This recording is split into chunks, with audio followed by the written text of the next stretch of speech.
Before the age of dinosaurs truly began, the Earth was already an ancient world shaped by forces far older than any creature that would later walk upon it. This was the late Triassic period, a time when the planet looked familiar in shape yet felt utterly alien in climate, atmosphere, and life.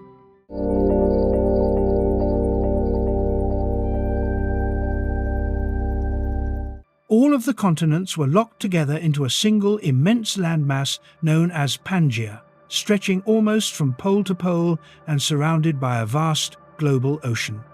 This supercontinent controlled everything from wind patterns to rainfall, and it created one of the most extreme environments the Earth has ever known. Pangea was enormous beyond human imagination. At its heart lay regions so far from the ocean that moisture rarely reached them. Seasonal rains were weak and unreliable, and much of the interior existed under relentless heat. Temperatures regularly climbed to levels that would be lethal to most modern animals. Rivers were rare and often temporary.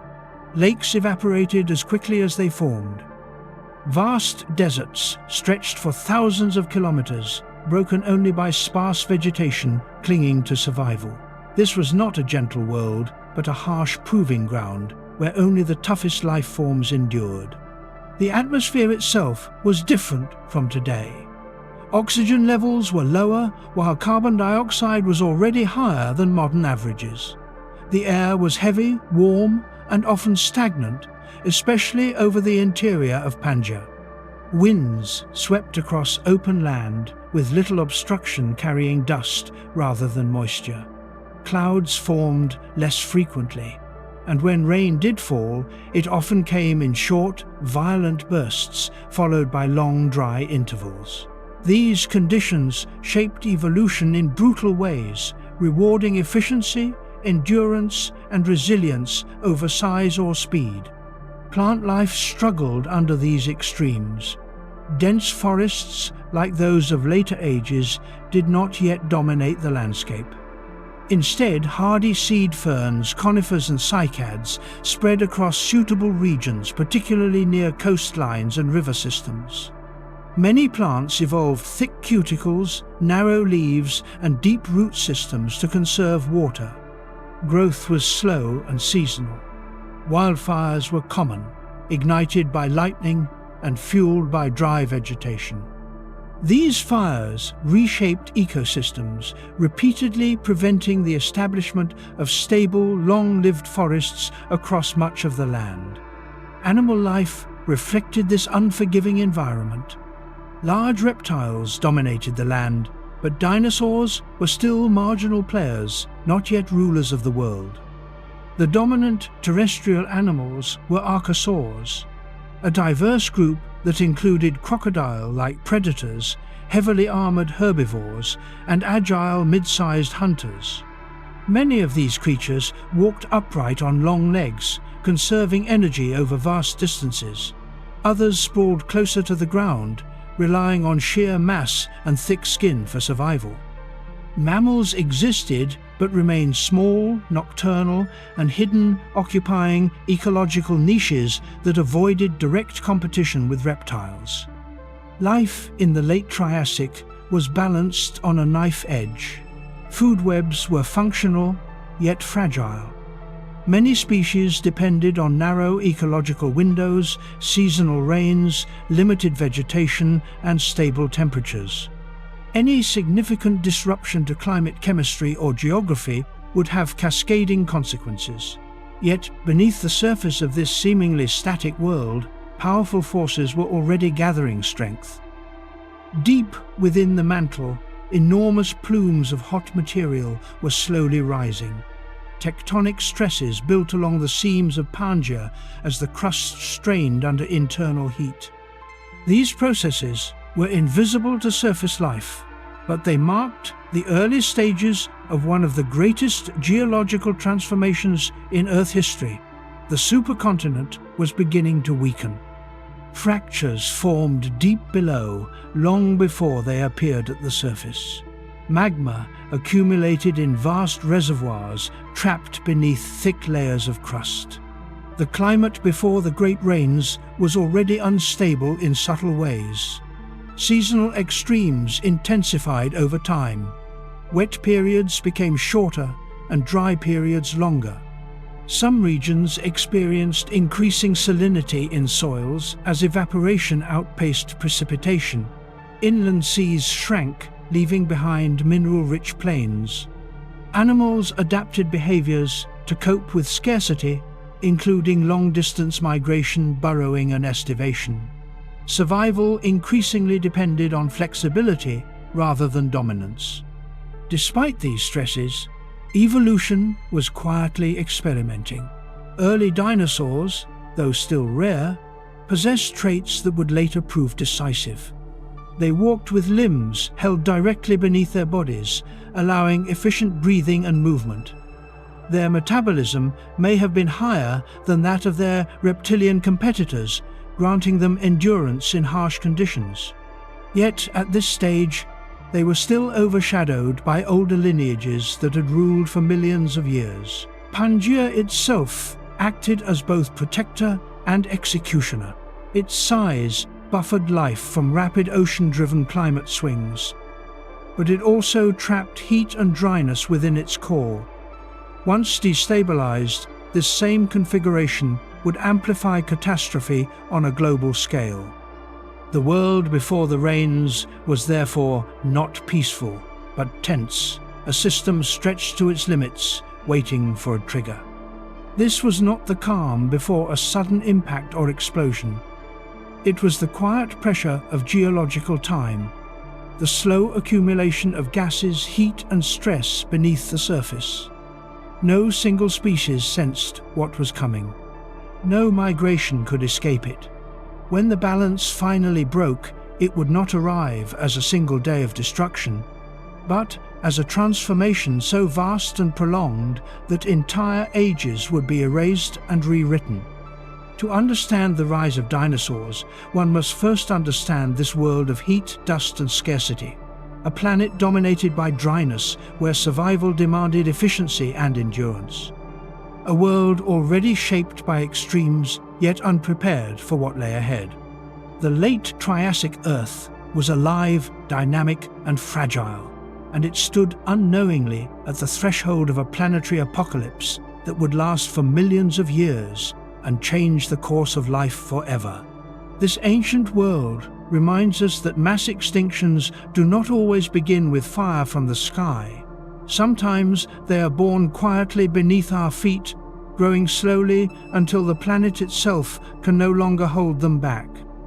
Beneath the silent landscapes of late Triassic Earth, forces were at work that no creature could see, yet every organism would eventually feel. While the surface world struggled with heat, drought, and instability, the deeper layers of the planet were entering a phase of immense unrest. This was not sudden violence, but a slow, inevitable build-up driven by the fundamental mechanics of a living planet. The true trigger of the coming catastrophe was forming far below the roots of forests and the burrows of animals inside the mantle itself. The Earth is not a solid, unmoving sphere. Beneath the crust lies the mantle, a vast layer of hot, slowly flowing rock that transfers heat from the core toward the surface. Within this mantle, regions of extreme heat can gather over millions of years, forming what scientists call mantle plumes. These are enormous columns of buoyant, superheated material rising upward like slow-motion explosions. During the late Triassic, one such plume was growing beneath Pangea, stretching across what would one day become Africa, Europe, and the Americas. This plume did not erupt immediately. Instead, it pressed upward, increasing pressure on the crust above. The crust of Pangea was thick and rigid, yet it was already under strain. The supercontinent trapped heat beneath it, acting like a lid on a boiling pot. Internal temperatures rose slowly, weakening the rock from below. Tiny fractures formed deep underground, invisible to life at the surface, yet spreading steadily over vast distances. Tectonic stress accumulated along ancient fault lines, inherited from even older continental collisions. Pangea was the result of multiple landmasses welded together, and these seams never fully disappeared. They remained zones of weakness, ready to reopen under sufficient pressure. As the mantle plume rose, it exploited these weaknesses, concentrating stress along linear zones that stretched for thousands of kilometers. This was the beginning of what would later be known as the Central Atlantic Magmatic Province, one of the largest volcanic regions in Earth history.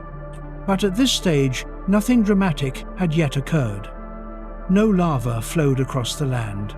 No ash darkened the sky. Instead, magma pooled deep underground, forming massive reservoirs. Gases dissolved within this magma, including carbon dioxide, sulfur dioxide, and methane, accumulating quietly under increasing pressure. From the perspective of surface life, the world continued much as before. Seasons came and went. Animals migrated, fed, reproduced, and died unaware that the chemical composition of their atmosphere was already destined to change. Yet subtle signs may have been present. Increased volcanic degassing through small vents released gases locally. Seismic activity may have become more frequent. Hot springs expanded in some regions, altering local ecosystems. The mantle plume itself was enormous beyond human scale. It was not a narrow column, but a broad swelling, hundreds of kilometers wide. As it pressed upward, it caused the crust to dome, gently lifting vast regions of land. This uplift altered drainage patterns, redirecting rivers and drying some basins while flooding others. Erosion increased as slopes steepened, carrying sediments into shallow seas. These changes stressed ecosystems, already living close to their limits. Plant communities, adapted to specific soil chemistries, found their foundations altered. Animals dependent on stable water sources faced increasing unpredictability. Yet evolution offered no warning system for what was coming. Natural selection responds to conditions, not forecasts.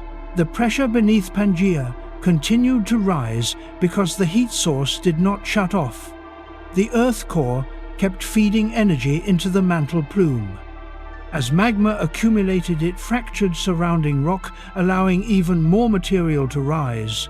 This positive feedback ensured that once initiated, the process would not easily stop.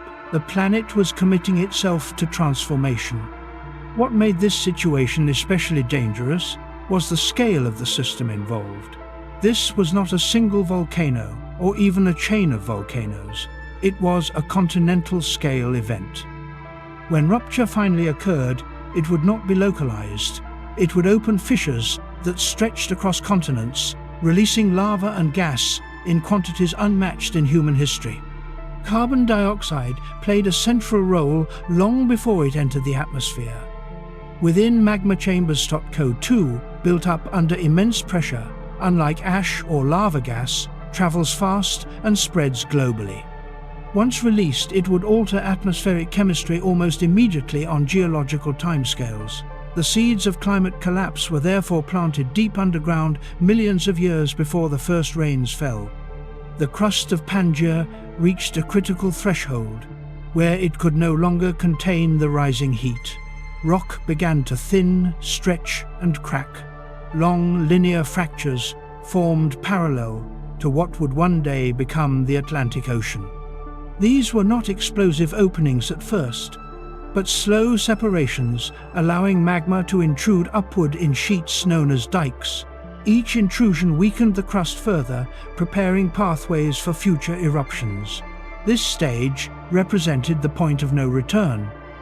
Once magma began invading the crust, on such a scale, the system could not easily reverse. Even if surface eruptions were delayed, the eventual outcome was locked in. The planet had crossed an internal tipping point. From a biological perspective, this was the calm before devastation. Ecosystems remained functional, but increasingly vulnerable. Dominant species that had ruled for millions of years were unknowingly approaching extinction, not because they were weak, but because the environment they depended on was about to be rewritten. Survival would soon depend not on size, strength, or dominance, but on flexibility, tolerance, and chance. The silent trigger beneath the crust reminds us that Earth's greatest catastrophes often begin invisibly. There is no dramatic warning, no singular moment of impact. Instead, there is pressure, heat, and time working together relentlessly. By the late Triassic, the planet had already set the stage for the longest and most transformative rainfall event in its history. The surface world simply had not yet felt the consequences. What followed would not be an accident or anomaly, but the natural outcome of internal planetary processes operating at full scale. The Earth was about to release what it had been holding back, and when it did, the sky itself would change. The moment the Earth finally broke did not arrive as a single instant, but as a sequence of ruptures unfolding across a supercontinent. The crust of Pangea had been stretched, thinned, and weakened for thousands of years by forces rising from below. When failure came, it was not subtle. The land itself began to tear open along immense fractures that ran for thousands of kilometers, cutting across what are now multiple continents. This was the day the Earth split open, and it marked the true beginning of a planetary-scale catastrophe. From deep within the mantle, magma surged upward through the newly formed fissures. Unlike traditional volcanoes with towering cones, these eruptions emerged from long, linear cracks known as flood basalt fissures. Lava did not explode violently into the sky at first. Instead, it poured out relentlessly like an ocean of fire spreading across the land. Rivers of molten rock advanced slowly, yet inexorably, covering everything in their path. The scale of these eruptions defies modern comparison. Entire regions were buried under layer after layer of basalt, each flow sometimes hundreds of meters thick. Over time, these lava fields would stack into plateaus thousands of meters high. The volume of magma released during this phase exceeded anything humans have ever witnessed. It was not a disaster measured in days or weeks, but one that unfolded repeatedly over tens of thousands of years. As lava flooded the surface, enormous quantities of gas were released directly into the atmosphere. Carbon dioxide, sulfur dioxide, and other volcanic gases poured out continuously. These gases did not remain local. Atmospheric circulation carried them around the globe, altering climate chemistry on a planetary scale. The sky over Pangea darkened not from ash clouds alone, but from a persistent haze of volcanic emissions. Earthquakes accompanied the eruptions as the crust adjusted to the loss of internal support. Entire regions trembled repeatedly. Fault lines shifted, valleys collapsed, and mountains rose or sank. Drainage systems were destroyed and reformed overnight on geological timescales. Rivers were blocked by lava dams, creating vast temporary lakes that later burst in catastrophic floods. For life on the surface, this was a time of terror and confusion. Animals fled, advancing lava flows only to encounter toxic air and collapsing landscapes. Plants were incinerated, buried, or poisoned by acidic gases. Even regions far from the fissures felt the impact as climate patterns destabilized. Sunlight dimmed, temperatures fluctuated, and rainfall became unpredictable. Yet, paradoxically, these eruptions did not immediately cool the planet as some volcanic events do. While ash can reflect sunlight, the dominant effect here was the release of greenhouse gases. Carbon dioxide accumulated rapidly, overwhelming any short-term cooling. Heat was trapped within the atmosphere, raising global temperatures and intensifying evaporation from oceans, lakes, and soils. The land surface transformed dramatically. Once dry deserts were now punctuated by blackened lava plains still radiating heat. Soil chemistry changed as basalt weathered, releasing minerals into the environment.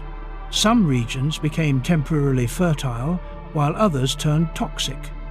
The ecological map of Pangea was being erased and redrawn repeatedly. These eruptions occurred in pulses rather than a single continuous outpouring. Periods of intense volcanic activity were followed by relative quiet, then renewed again as deeper magma reservoirs refilled. Each pulse injected more gas into the atmosphere, preventing recovery. Climate systems never had time to stabilize before being pushed further out of balance. What made this event uniquely destructive was its duration. Single volcanic eruptions can devastate regions, but ecosystems often recover. Here, the stress never stopped.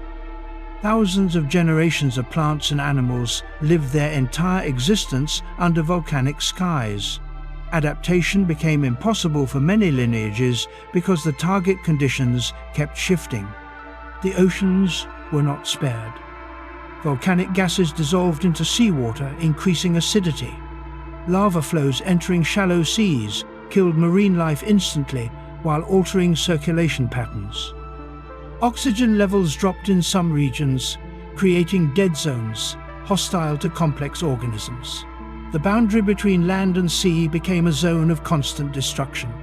This phase marked the true opening act of the Great Transformation. The Earth was no longer merely unstable. It had entered a new mode of operation, driven by internal heat release on a continental scale. Pangea itself began to weaken structurally. The fractures that allowed magma to escape also marked the earliest steps toward continental breakup. From a geological perspective, this was an efficient release of pent-up energy. From a biological perspective, it was a prolonged nightmare. Dominant species that had thrived under dry, stable conditions now faced heat toxicity and environmental chaos. Extinction did not come instantly, but it began to accelerate. The sky became a conveyor of change. Gases rose, spread, and reacted with sunlight and moisture.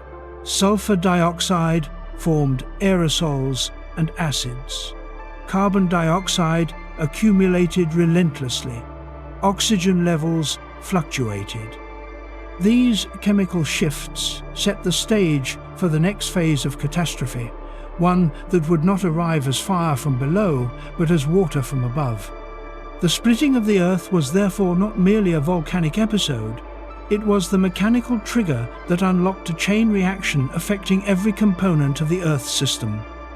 Lithosphere, atmosphere, hydrosphere, and biosphere became entangled in a feedback loop driven by volcanism. This was the point at which the old world could no longer return. Pangea had been cracked open, and the planet had begun venting its internal energy directly into the environment. What followed would transform rainfall chemistry, climate stability, and evolutionary trajectories for millions of years. The day the Earth split open did not end life, but it reshaped the rules by which life could exist. The land had spoken through fire, and it would soon speak through rain. As the great fissures continued to pour lava across the surface, the most dangerous product of the eruptions was not the fire itself, but the invisible flood rising into the sky. Carbon dioxide released from the mantle, and magma chambers entered the atmosphere in quantities never experienced by complex life before. This was not a brief spike, but a sustained injection that transformed the chemical balance of the planet. The sky itself became a reservoir of change. Carbon dioxide is a powerful greenhouse gas. Once released, it traps heat by preventing infrared radiation from escaping back into space. During the late Triassic, This effect intensified rapidly. Volcanic pulses added more gas faster than natural processes could remove it. Oceans, forests, and rocks, which normally absorb carbon, were overwhelmed. The atmosphere thickened and warmed, driving global temperatures upward. This warming altered the basic physics of the planet. Warmer air holds more moisture, and evaporation increased across oceans, lakes, and soils. Surface waters vanished more quickly, leaving behind salt-rich residues. Inland seas shrank, while humidity in the air climbed. The climate system shifted from one dominated by aridity to one primed for extreme hydrological activity. The greenhouse effect did not act evenly across Pangea. Equatorial regions became brutally hot, pushing temperatures beyond the tolerance limits of many organisms. Polar regions warmed dramatically, reducing temperature gradients that normally drive stable wind patterns. Atmospheric circulation weakened and became erratic. Monsoon systems intensified in some regions while others experienced prolonged stagnation. The increase in carbon dioxide also had physiological consequences for life. High CO2 levels can interfere with respiration, particularly in animals that rely on passive diffusion or low-efficiency lungs.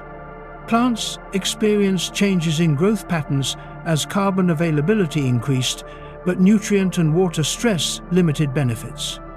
Some plants grew rapidly, but became structurally weak and vulnerable to collapse. As temperatures rose, chemical reactions in the atmosphere accelerated. Carbon dioxide combined with water vapor, forming carbonic acid. Sulfur dioxide from volcanic eruptions reacted to form sulfuric acid. These compounds did not remain suspended indefinitely. Gravity and condensation would eventually return them to the surface. The stage was being set for a new form of destruction. Heat intensified weather extremes.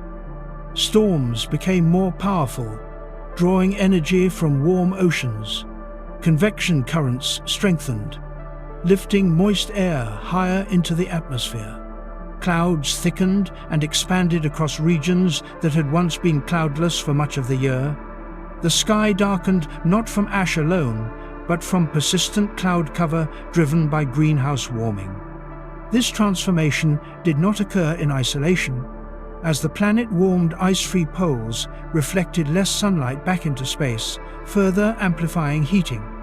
Vegetation changes altered surface albedo, darkening the land and absorbing more solar energy. Feedback loops multiplied, locking the planet into a warming trajectory. The oceans absorbed much of the excess carbon dioxide, becoming increasingly acidic. This reduced the ability of marine organisms to build shells and skeletons, disrupting food webs from the base upward. Warmer waters held less dissolved oxygen, creating hypoxic zones that suffocated marine life. Ocean circulation patterns slowed, reducing the transport of nutrients. On land, ecosystems became unstable. Animals faced heat, stress, dehydration, and unpredictable food availability. Many species shifted their ranges toward coasts or higher elevations, but Pangea offered limited refuge. Its vast interior remained hot, dry, and increasingly hostile. Migration pathways were disrupted by lava flows, mountains, and changing river systems. The carbon dioxide flood did not simply warm the planet. It fundamentally altered the relationship between atmosphere, water, and life.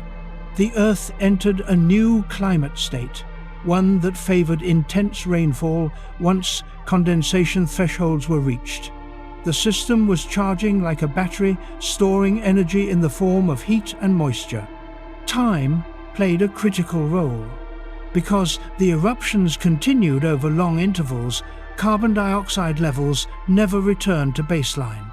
Even temporary pauses in volcanism could not undo the accumulated greenhouse effect. The planet was trapped in a high-energy state waiting for release. That release would come through water. As humidity increased, and atmospheric instability grew, clouds became heavier and more persistent. When condensation finally dominated evaporation, the rains began. They did not arrive as gentle seasonal showers, but as sustained deluges driven by a planet saturated with heat and moisture. The carbon dioxide floods of the sky therefore marked the turning point from volcanic destruction to climatic apocalypse. Fire had loaded the atmosphere with energy, water would deliver it back to the surface.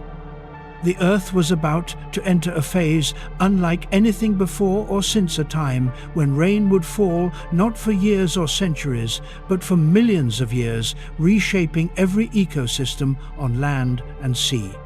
This was the moment when climate ceased to be a background condition and became the primary force of extinction and creation. The sky had changed, and the planet would never return to its former state.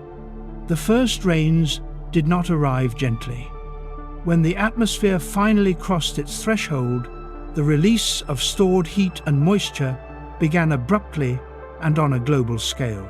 Clouds that had thickened over centuries now collapsed under their own weight.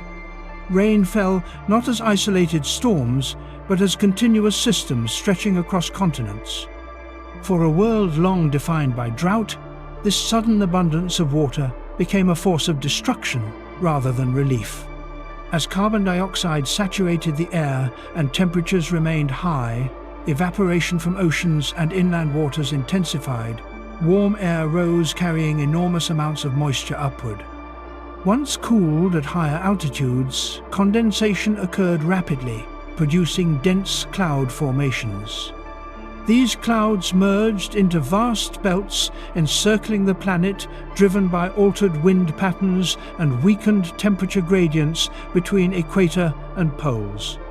The chemistry of this rain was unlike anything the surface world had experienced. Carbon dioxide dissolved into raindrops, forming carbonic acid. Sulfur compounds from volcanic emissions produced sulfuric acid. The result was persistent acid rain falling across Pangea. Soils, streams, and lakes were chemically altered with every rainfall. The ground itself began to dissolve. Landscapes transformed quickly. Dry riverbeds became raging channels, carving deep scars into the terrain. Erosion accelerated, stripping away topsoil that had taken millions of years to form. Nutrients washed into lowlands and shallow seas, creating brief blooms of life, followed by collapse as acidity increased. Hillsides failed under saturation, triggering landslides that buried entire ecosystems. For plants, the impact was devastating. Acid rain damaged leaves, disrupted photosynthesis, and leached essential minerals from soils. Root systems weakened as aluminum and other toxic metals were mobilized. Forests that had clung to survival under arid conditions now collapsed under chemical assault. Vegetation cover thinned, exposing land to further erosion in a vicious feedback loop. Animals faced a rapidly changing world. Water sources multiplied, but many became undrinkable due to acidity. Food plants declined and habitats flooded. Burrows filled with water, forcing animals into the open where exposure and predation increased. Reproductive cycles tied to seasonal patterns were thrown into chaos as rainfall no longer followed predictable rhythms. The rains altered temperature dynamics as well. Cloud cover reduced direct sunlight, causing some regional cooling even as global average temperatures remained high. This created unstable thermal gradients that fueled continuous storm generation. Lightning became frequent, igniting fires in drier intervals, only to be extinguished and reignited repeatedly. Rivers expanded into braided systems, overflowing their banks. Floodplains shifted constantly, preventing the establishment of stable plant communities. Sediments carried from highlands buried lowland habitats, while coastal regions experienced massive freshwater influx, disrupting marine salinity balances. The oceans received vast quantities of freshwater and dissolved minerals. This stratified surface waters, mixing with deeper layers, oxygen levels dropped in many regions, producing dead zones. Acidification intensified as rain dissolved carbon directly into surface waters. Marine ecosystems, already stressed by warming, now faced chemical collapse. This was not a temporary climatic anomaly. Volcanic activity continued feeding the atmosphere with greenhouse gases, ensuring high humidity and continued precipitation. Even when rainfall intensity fluctuated, it never truly stopped. Generations of life lived and died under near constant rainfall, adapting or vanishing. The psychological equivalent for life was relentless stress. There were no dry seasons to recover, no stable intervals to rebuild. Every adaptation was tested immediately and often rendered obsolete as conditions shifted again. Evolution accelerated, but so did extinction. Yet within this destruction, opportunities emerged. Niches opened as dominant species declined. Organisms capable of tolerating acidic water, fluctuating environments, and rapid change gained advantages. Small body size, flexible diets, and efficient respiration became critical traits. The rain was not uniform. Some regions experienced near permanent deluge, while others oscillated between flooding and relative dryness. These gradients created evolutionary laboratories, where new lineages experimented with survival strategies. The beginning of the Great Rain marked the transition from a volcanic catastrophe to a climate-driven apocalypse. Fire had reshaped the land, but water would reshape life itself. Every ecosystem on Earth now operated under a new rule set, governed by chemistry, saturation, and time. This was the moment when the planet committed to a long transformation. Once begun, the rain could not simply stop, because the atmospheric system remained locked in a greenhouse state. As long as carbon dioxide levels stayed high, evaporation and condensation would continue feeding the cycle. The first rains were therefore not a prelude, but a declaration. The Earth had entered a new era, one defined by water, acidity, and persistence.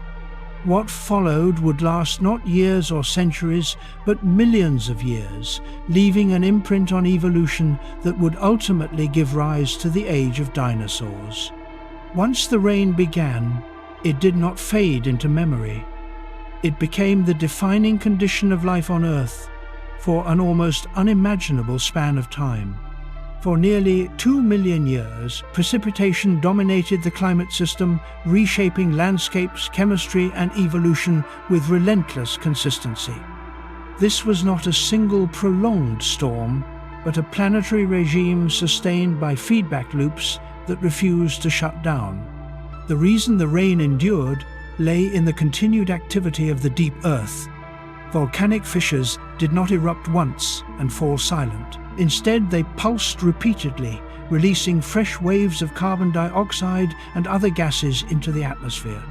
Each pulse reinforced the greenhouse effect, preventing temperatures from falling to levels that would reduce evaporation. The atmosphere remained warm, moisture-laden, and unstable. As long as the air held excess heat, it could carry vast amounts of water vapor. Oceans became engines of evaporation, feeding the sky continuously. Inland waters expanded, then contracted, but never fully disappeared. Even during relative lulls in rainfall, humidity remained high, ensuring that clouds reformed quickly. The system reset itself again and again. The persistence of rain created profound geological changes. Erosion became one of the dominant forces shaping the surface. Mountains wore down rapidly, their sediments carried into basins and seas. River networks grew denser and more complex, cutting deep channels through rock layers. Landscapes flattened over time, losing the sharp relief of earlier ages. Soils transformed chemically.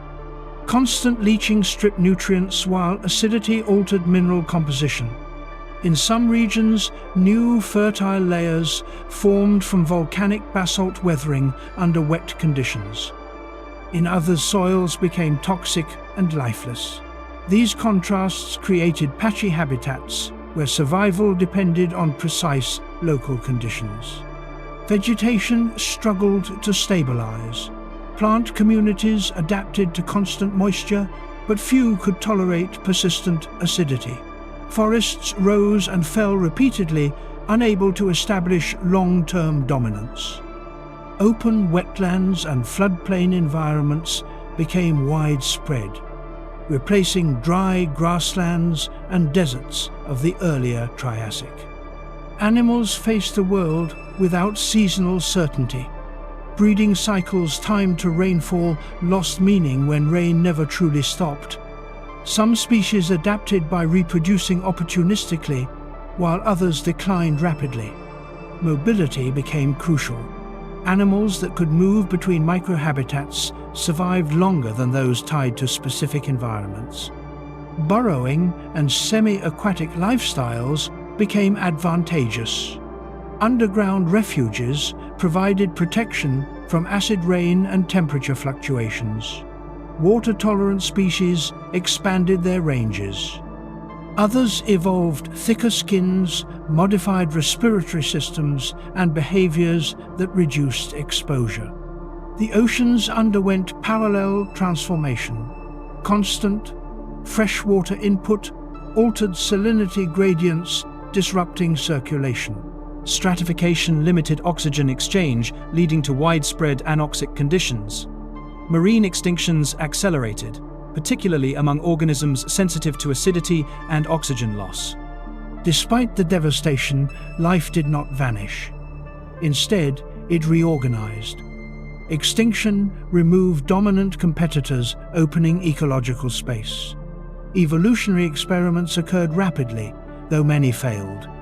The rain acted as both destroyer and filter, selecting for resilience, versatility, and efficiency. The climate feedback loop was self-reinforcing.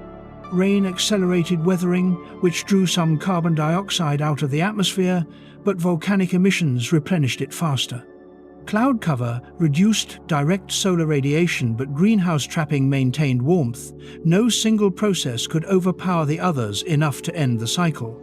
Over time, volcanic activity gradually declined, but not enough to halt the system immediately.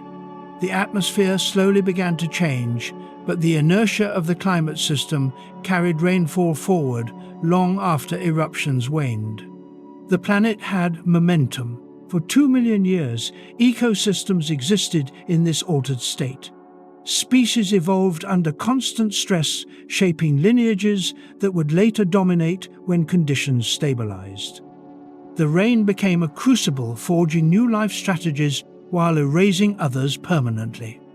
This prolonged instability explains why recovery was slow and why the eventual survivors were fundamentally different from those that came before. The old Triassic world could not reassemble itself. Too much had changed chemically, physically, and biologically. The endless rain was therefore not merely an environmental hardship, it was a planetary reset button held down for millions of years. By the time the sky finally began to clear, the world beneath it had been rebuilt from the ground up. When the rains eventually weakened, the Earth that emerged was no longer the world of armored reptiles and arid interiors. It was a new stage set for a different kind of life. The conditions that followed would allow one lineage to rise above all others. The rain had done its work. The collapse of the old ecosystems did not occur in a single wave, but unfolded unevenly across land and sea as the rain continued its relentless work.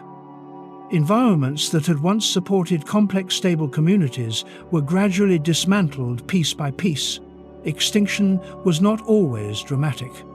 Often it was quiet populations, shrinking generation after generation until recovery was no longer possible. Many of the dominant reptiles of the late Triassic were specialists adapted to dry seasonal climates. Their physiology, behavior, and reproductive cycles depended on predictable conditions that no longer existed.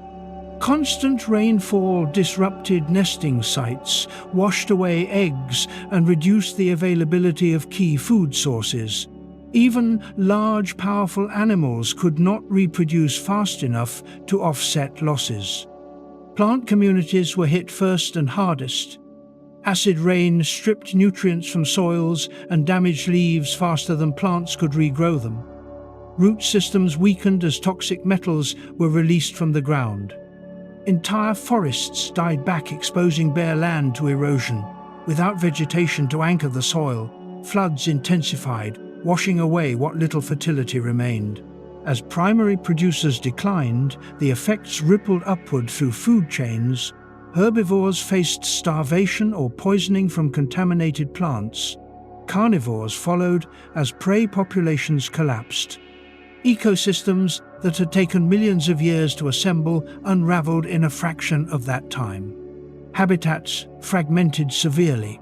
Rivers changed course repeatedly, floodplains shifted, and wetlands expanded, then vanished.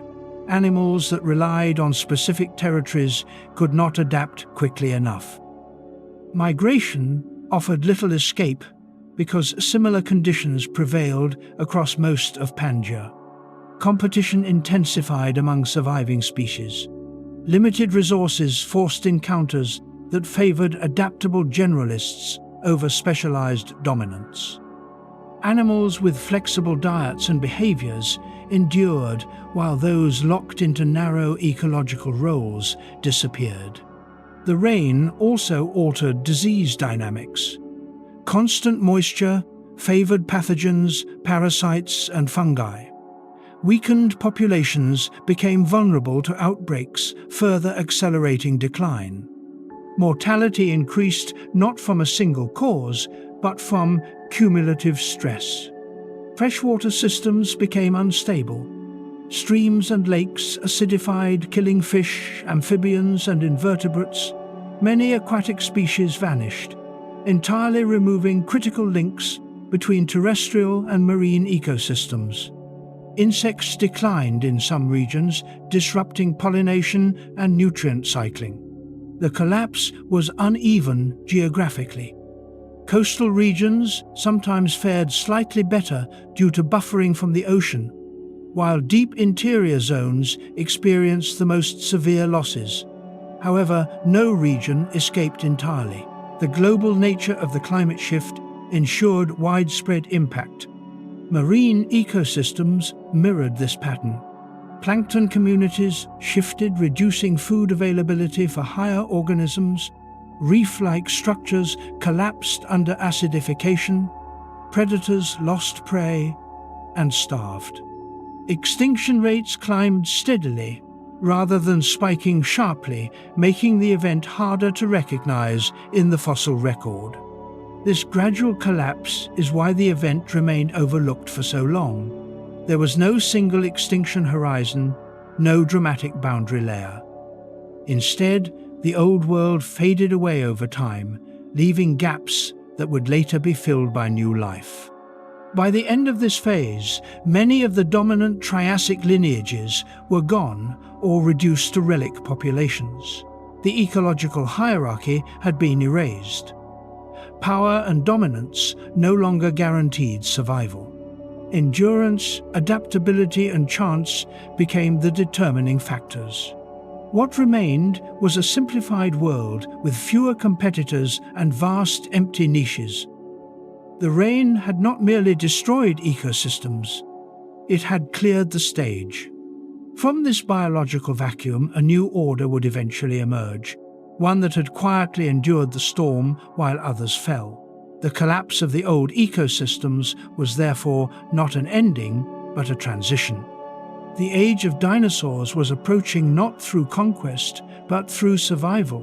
While life on land collapsed under relentless rainfall, the oceans were undergoing a quieter but equally devastating transformation.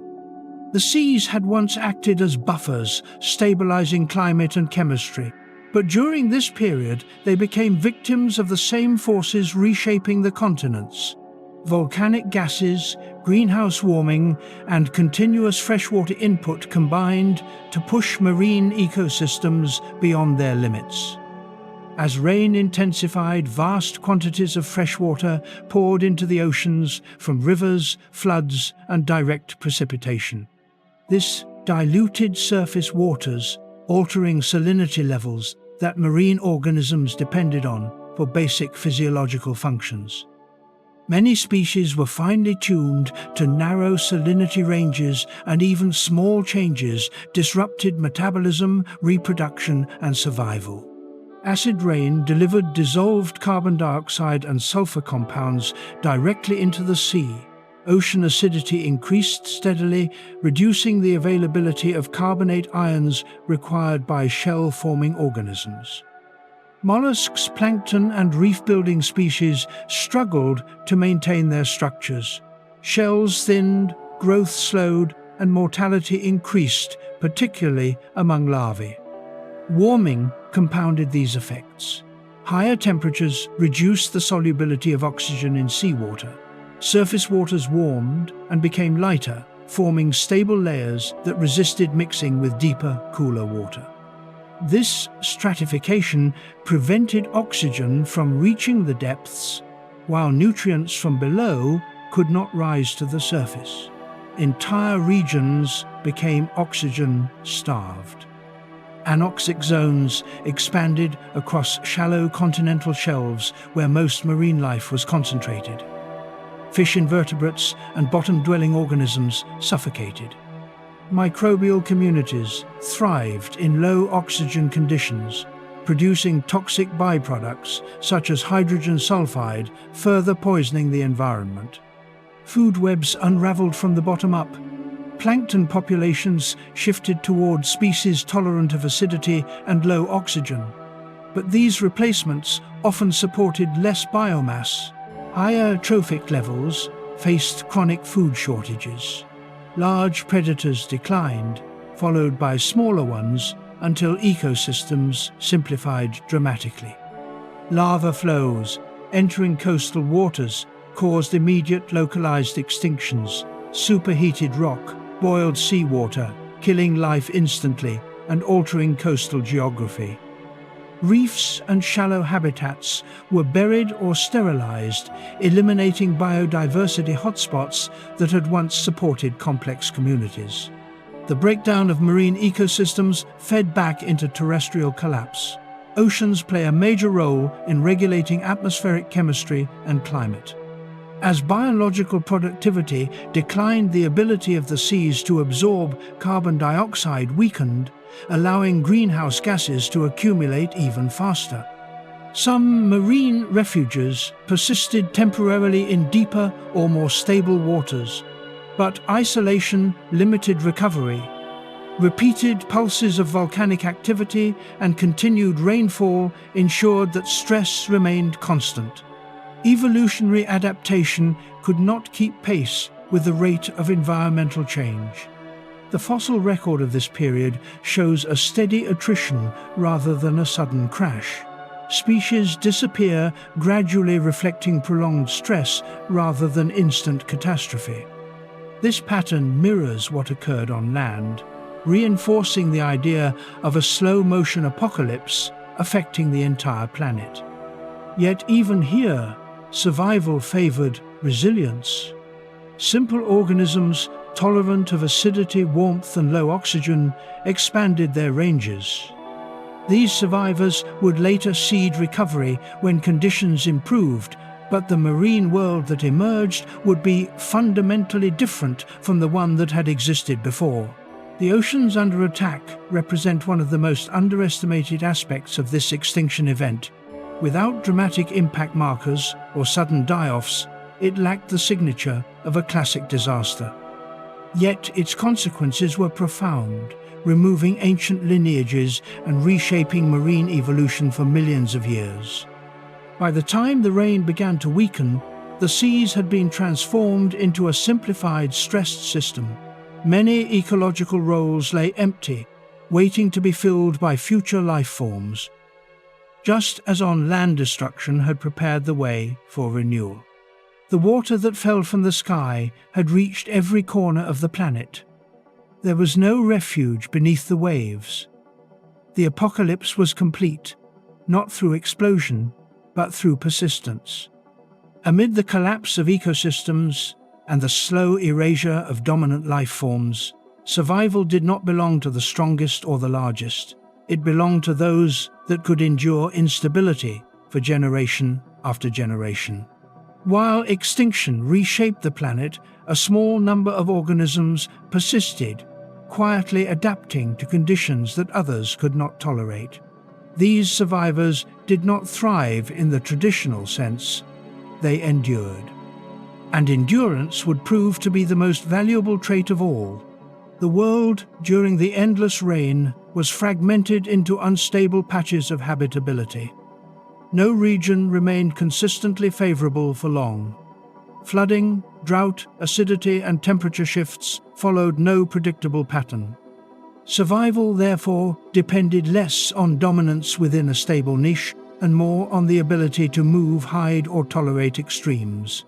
Species that required precise conditions vanished. Those that accepted variability endured. Burrowing became one of the most successful survival strategies. Underground environments buffered temperature fluctuations, reduced exposure to acid rain, and provided refuge from floods and predators. Animals capable of digging or exploiting natural cavities avoided many surface stresses. These refuges did not eliminate danger, but they reduced constant exposure, allowing populations to persist through the worst intervals. Small body size offered another advantage. Smaller animals required less food, reproduced more quickly, and could exploit narrow microhabitats. They could hide where larger competitors could not, and recover faster after population crashes. In a world where resources fluctuated unpredictably, this flexibility was critical. Dietary generalists outperformed specialists. Animals that could consume a wide range of plants, insects, or carrion survived when preferred food sources disappeared.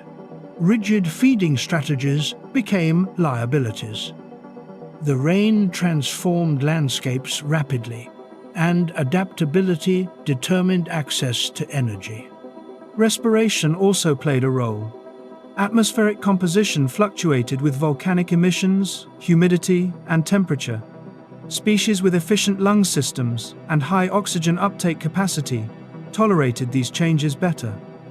This trait would later become a defining advantage for one particular lineage. Among the survivors were early dinosaurs. At this stage, they were not dominant nor especially numerous. They lived alongside many other reptiles, occupying modest ecological roles. Yet, they possessed a combination of traits uniquely suited to this unstable world. Upright posture allowed efficient long-distance movement and reduced energy expenditure. Lungs, supported by air sacs, enabled effective respiration even in low oxygen conditions. Dinosaurs were also behaviorally flexible. Fossil evidence suggests varied diets and activity patterns. Some may have been opportunistic feeders, others fast-growing juveniles capable of reaching reproductive age quickly. These characteristics allowed populations to persist even as ecosystems collapsed around them. Other survivors included small mammal-like creatures, amphibians adapted to wet environments, and certain reptiles tolerant of humidity and acidity. Plants too survived in refuges.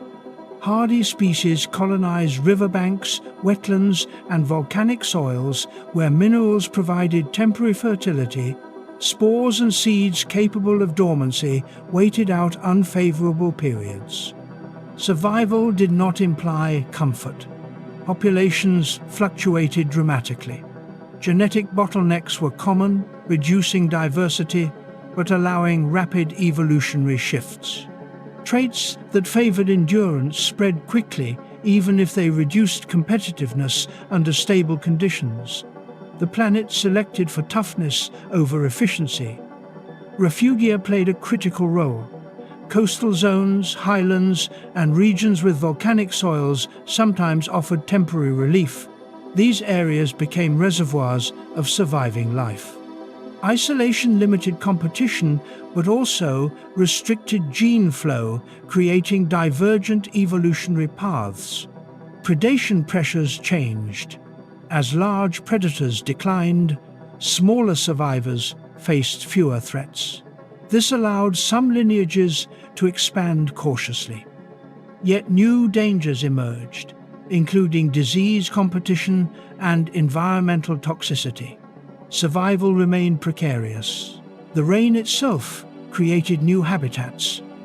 Wetlands, floodplains, and shallow water systems expanded. Organisms capable of exploiting semi-aquatic environments gained advantages.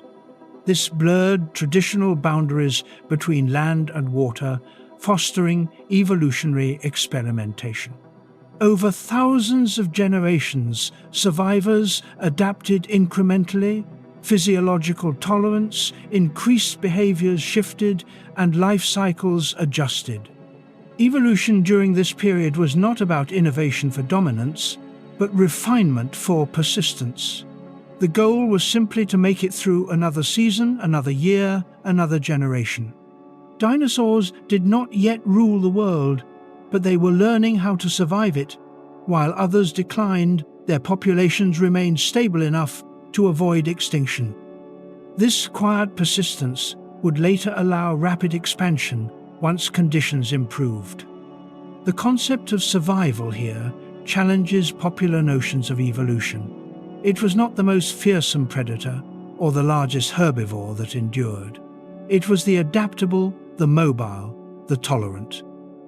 Extinction favored flexibility. As volcanic activity slowly declined, atmospheric composition began to stabilize. Rainfall intensity fluctuated, but the overall trend slowly shifted. Ecosystems remained stressed, but opportunities began to appear. Empty niches accumulated, waiting for colonization. The survivors of the apocalypse stood at the threshold of a new era. They had been shaped by millions of years of hardship. Their bodies, behaviors, and physiologies were products of relentless selection pressure. When the world finally began to recover, these survivors were ready. The rain had acted as an evolutionary filter, removing rigid forms and preserving adaptable ones. Dinosaurs passed through this filter not because they were superior, but because they could endure. Dominance would come later as a consequence, not a cause. The age of dinosaurs was not born in conquest.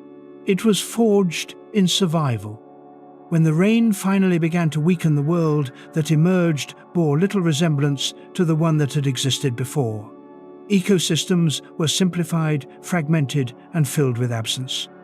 Where dominant reptiles once controlled land, sea, and air, there were now vast ecological vacancies. Extinction had removed competitors, predators, and specialists, leaving behind a landscape of opportunity shaped by hardship. It was within this emptied world that dinosaurs began their rise. This rise was not sudden, and it was not the result of a single evolutionary breakthrough. It was the outcome of millions of years of quiet survival under extreme conditions. Dinosaurs did not conquer the planet through aggression or superiority alone. They inherited it because they were already adapted to instability when stability slowly returned. As volcanic activity declined, atmospheric carbon dioxide levels gradually began to fall. Temperatures remained warm, but no longer reached lethal extremes across most regions. Rainfall became less constant, allowing seasonal patterns to re-emerge. Soils slowly recovered as acidity decreased and nutrients accumulated again. Vegetation began to stabilize, forming more persistent plant communities. These changes created the conditions necessary for ecological expansion. Plants spread into newly exposed areas, providing reliable food sources. Herbivore populations responded, followed by carnivores. Ecosystems began rebuilding, but the species involved were not the same as before. The old Triassic rulers were gone. The survivors now faced little competition. Dinosaurs possessed several advantages that allowed them to capitalize on this recovery. Their upright posture reduced energy expenditure during movement, allowing them to travel farther in search of food and mates. This was critical in landscapes still recovering from fragmentation. Efficient locomotion meant access to larger territories and greater resilience to localized resource shortages. Their respiratory system likely played an even greater role. Air sac-supported lungs enabled continuous airflow through the body, improving oxygen uptake. In an atmosphere still fluctuating in composition, this efficiency provided endurance and stamina. Dinosaurs could remain active longer than many competitors, especially during periods of heat or low oxygen. Growth patterns also mattered. Many dinosaurs grew rapidly, reaching reproductive maturity faster than larger, slower-growing reptiles. This allowed populations to rebound quickly after environmental setbacks. In a world still prone to instability, the ability to recover from losses was essential. Dietary flexibility further enhanced their success. Early dinosaurs were not uniformly specialized. Some were omnivorous, others herbivorous or carnivorous. This diversity allowed them to exploit multiple food sources as ecosystems reassembled. They were not locked into narrow niches that could vanish abruptly. Body size variation within dinosaurs also contributed. Small forms thrived in dense vegetation and refuges, while larger forms exploited open landscapes. This range allowed dinosaurs to occupy roles once filled by multiple extinct groups. As populations expanded, evolutionary experimentation accelerated, producing new forms adapted to emerging conditions. Predation dynamics shifted dramatically. With many apex predators, extinct dinosaurs encountered fewer threats. This allowed increases in body size over time without proportional increases in risk. Larger size brought advantages in defense, temperature regulation, and access to new food sources. Natural selection favored expansion. Reproductive strategies likely aided dominance as well. Egg laying allowed rapid population growth and dispersal. Nesting behaviors could adapt to new environments as vegetation returned. Some species may have developed parental care, increasing juvenile survival rates. The rise of dinosaurs was therefore not a sudden takeover, but a steady occupation of ecological space. Generation by generation, they expanded into roles left vacant by extinction.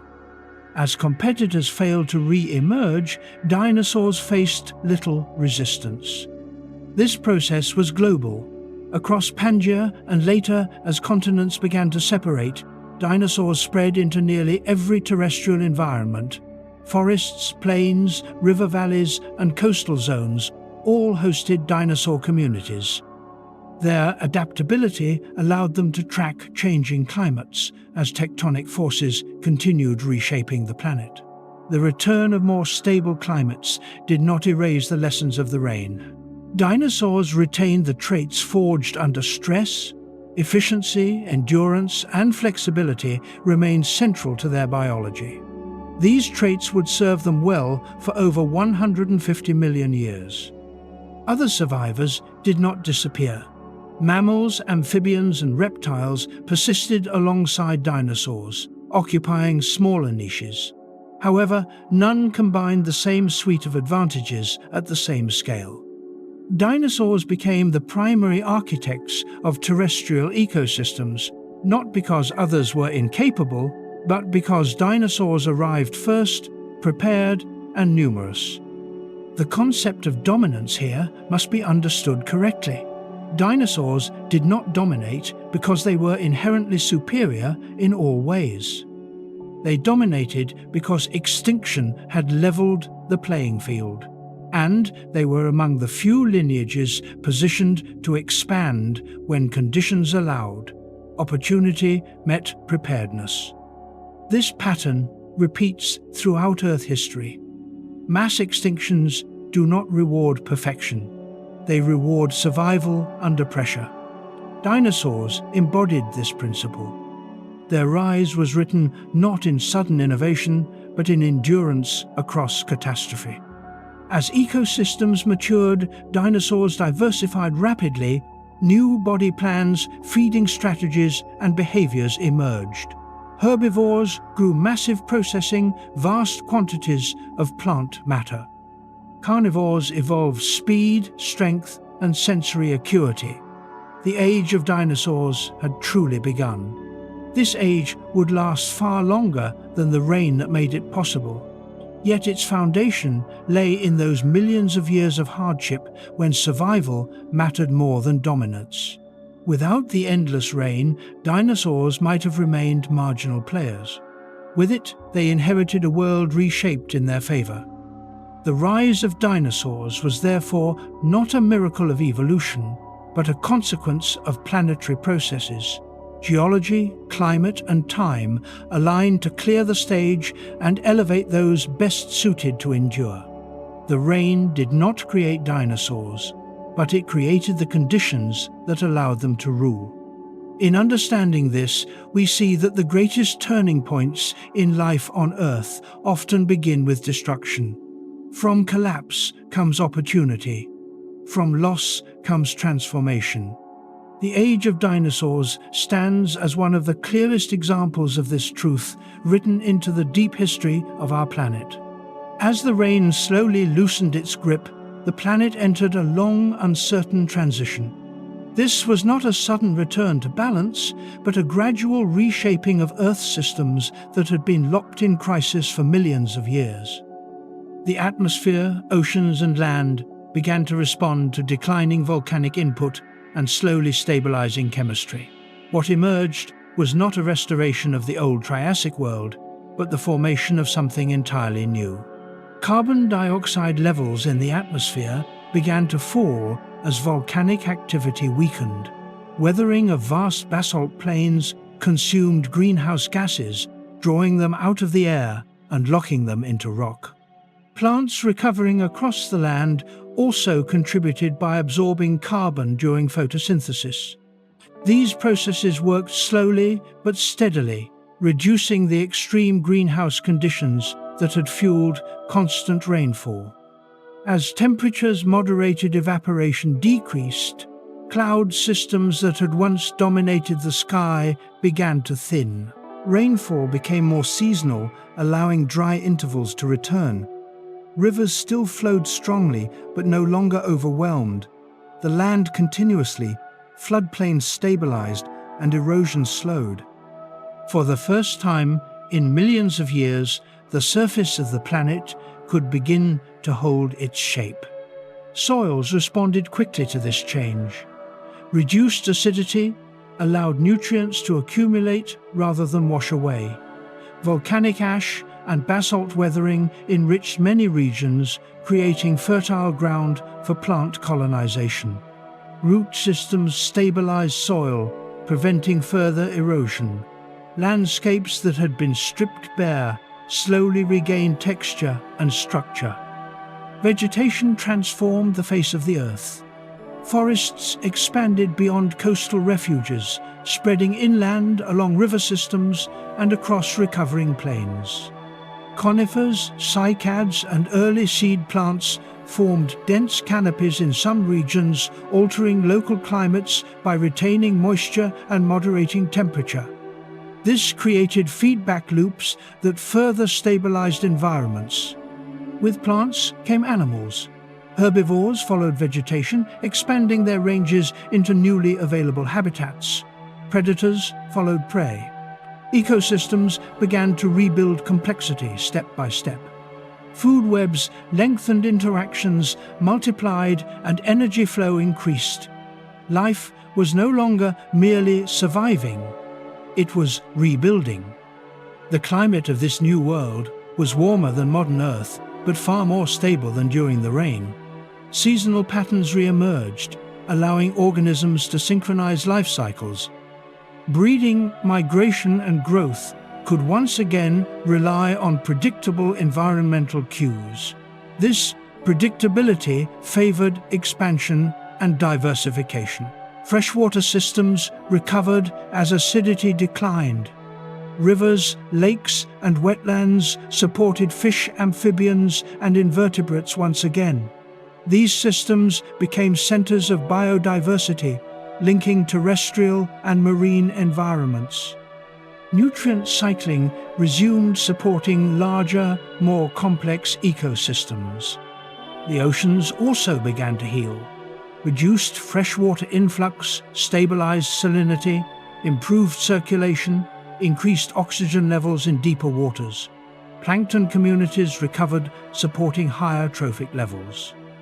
While many ancient marine lineages were gone, new ones began to diversify, filling empty niches. This was a world shaped by memory. The effects of the rain remained etched into the geology and biology of the planet. Flattened landscapes, thick basalt layers, and altered coastlines testified to the past catastrophe. Surviving organisms carried adaptations forged under stress even as conditions improved. Dinosaurs benefited enormously from this stabilization. Already widespread and adaptable, they expanded rapidly into emerging ecosystems. Forests, plains, and river valleys became home to diverse dinosaur communities. Their dominance became visible not through sudden appearance, but through sustained expansion. Other lineages also diversified. Mammals increased in number and variety, though they remained mostly small. Insects flourished, pollinating plants and recycling nutrients. Ecosystems regained resilience through diversity, allowing them to absorb disturbances without collapsing entirely. This new world was dynamic but no longer fragile. Disturbances still occurred, including local volcanic eruptions, climate fluctuations, and tectonic shifts. However, the system now possessed buffers developed through complexity. Extinction no longer proceeded unchecked. The shape of the land continued to change as tectonic forces worked on weakened crust.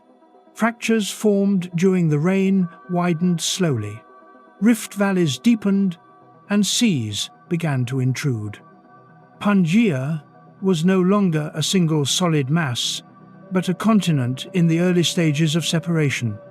As land masses shifted, new coastlines formed, creating additional ecological opportunities. Marine and terrestrial systems interacted along expanding shorelines, promoting further diversification. Climate gradients increased between regions, driving evolutionary specialization. The stabilization phase was therefore not an ending, but a beginning. It marked the transition from survival mode to expansion mode for life on Earth. The rain had cleared the slate. Now, evolution could write new stories across the planet. This period reminds us that recovery from catastrophe is neither immediate nor simple. It requires time, feedback, and the cooperation of multiple Earth systems. Geology, atmosphere, and biology must align. When they do, life responds with remarkable creativity. The new world that took shape after the rain was not peaceful, but it was fertile. It allowed dominance, diversity, and complexity to return. Dinosaurs would come to define this era, but they were not alone. The planet entered a phase of experimentation and growth that would shape the next chapter of Earth history. The sky no longer wept endlessly. Rivers flowed within their banks. Forests cast long shadows once more. The apocalypse had passed, not because the planet forgot, but because it adapted. The rain had rewritten the rules, and life learned to play by them. From this stabilized yet transformed Earth, the age of dinosaurs fully emerged. What followed would be one of the most extraordinary chapters in the history of life. The weakening of Pangea was not a sudden fracture, but the inevitable outcome of millions of years of internal stress amplified by the endless rain. Long before continents visibly separated, the supercontinent had already begun to fail from within. Heat rising from the mantle, volcanic intrusions, and constant erosion worked together to undermine the structural integrity of the landmass. Water became the final accelerant, turning deep fractures into pathways for continental breakup. During the height of volcanic activity, magma intruded into the crust along vast linear zones. These intrusions did not always erupt at the surface. Instead, they formed massive underground sheets that stretched the crust horizontally. Rock that had once been thick and rigid became thinner, weaker, and more brittle. Pangea was being pulled apart from below. The rain intensified this process in ways that were both subtle and powerful. Constant precipitation increased erosion across elevated regions, removing enormous volumes of material. As mountains wore down, the weight pressing on the crust decreased. This unloading allowed underlying rock to rise and fracture further. Erosion and tectonics entered a feedback loop, accelerating structural failure. Water penetrated deep into cracks and faults, lubricating them and allowing movement. Chemical weathering altered rock composition, weakening mineral bonds. Rainwater mixed with volcanic gases formed acidic solutions that dissolved rock at unprecedented rates. Entire regions became geologically unstable, prone to subsidence and collapse. Rift valleys began to form along the weakest zones. These valleys were not immediately oceans, but long, low basins that collected water, sediment, and volcanic material. Lakes formed within them, some growing enormous in size. These rift lakes altered local climates, creating humid corridors through the interior of Pangea. Tectonic stretching continued slowly but relentlessly. The crust thinned further along rift zones, allowing magma to rise more easily. Volcanic activity persisted in pulses even as overall intensity declined. Each pulse injected new material and heat into the weakening crust, preventing stabilization. Eventually, seawater began to intrude into some rift valleys. This marked a critical transition. Where freshwater lakes once existed, shallow seas formed. Salinity increased, altering ecosystems and further eroding rock. These narrow seas represented the earliest stages of new ocean basins. The central Atlantic region was among the first to open. Fractures widened, allowing seawater to flood in from the global ocean. What would one day become the Atlantic Ocean began as a series of disconnected basins gradually linking together. Pangea was no longer whole. Continental breakup reshaped climate patterns. Ocean currents began to flow through new passages, redistributing heat and moisture. Coastal climates developed where none had existed before. Interiors cooled slightly as moisture penetrated deeper inland, reducing temperature extremes. This geographic reorganization created new ecological opportunities. Coastlines expanded, offering nutrient-rich environments. Marine life colonized new shallow seas, while terrestrial species adapted to fragmented landscapes. Isolation between land masses promoted diversification through evolutionary separation. Dinosaurs benefited greatly from this transition. Their adaptability allowed them to spread across separating continents. As land bridges narrowed, populations became isolated, leading to regional diversification. This process contributed to the incredible variety of dinosaur forms that would later emerge. The breakup of Pangea also increased climatic complexity.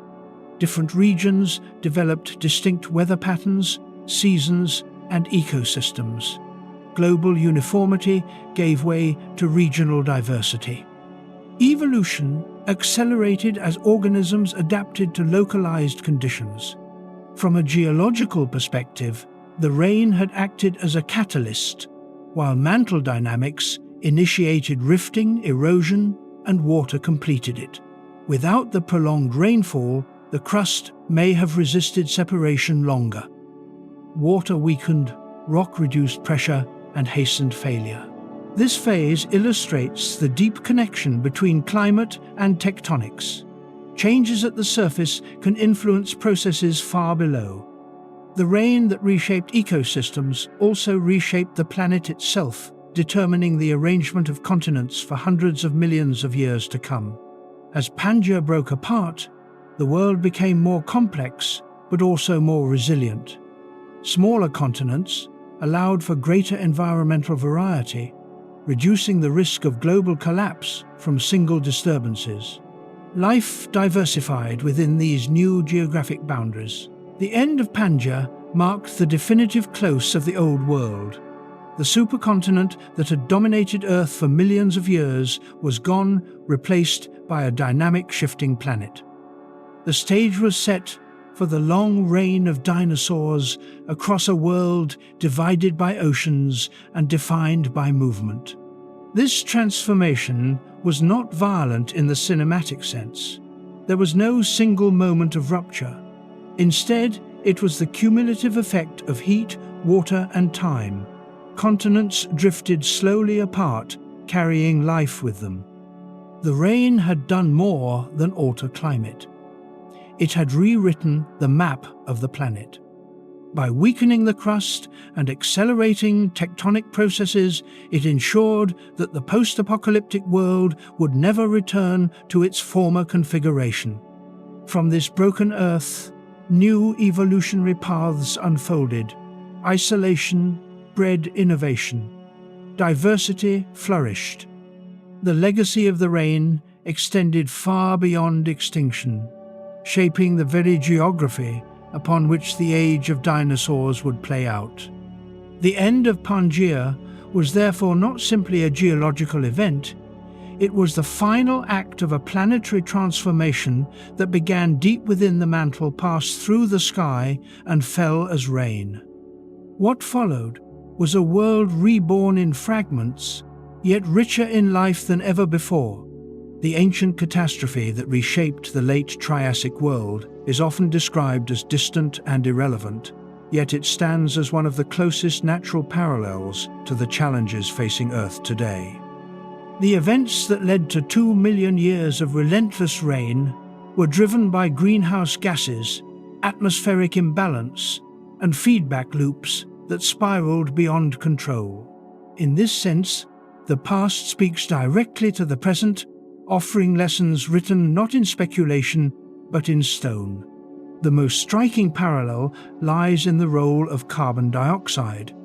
During the late Triassic, massive volcanic activity injected enormous quantities of CO2 into the atmosphere over extended periods. Natural systems that normally regulate carbon were overwhelmed. Temperatures rose, evaporation intensified, and rainfall patterns collapsed into extremes. Today, the source of carbon is different, but the physics is the same. Greenhouse gases trap heat, regardless of whether they come from volcanoes or human industry. One of the key lessons from this ancient crisis is the importance of rate. The late Triassic carbon release occurred over thousands of years, yet it was still fast enough to destabilize climate systems globally. Modern carbon emissions are occurring at a pace far faster than most natural processes.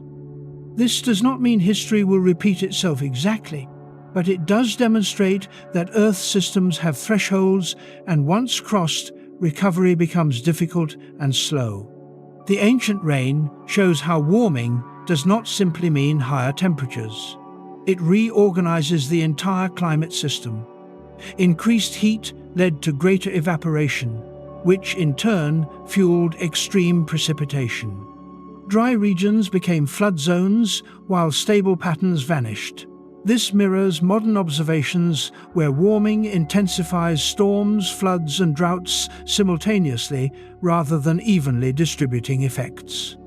Another critical lesson lies in feedback loops. During the Triassic volcanic two caused warming, which increased rainfall, which accelerated weathering. Weathering removed some carbon from the atmosphere, but volcanic emissions replenished it faster. The system became locked in a high-energy state. Today, feedbacks exist in melting ice, reduced albedo, thawing permafrost, and forest loss. Once activated, these processes can reinforce warming beyond initial causes. The fossil record reveals that life struggled not because change occurred, but because it occurred persistently. Ecosystems can often adapt to short-term disturbances.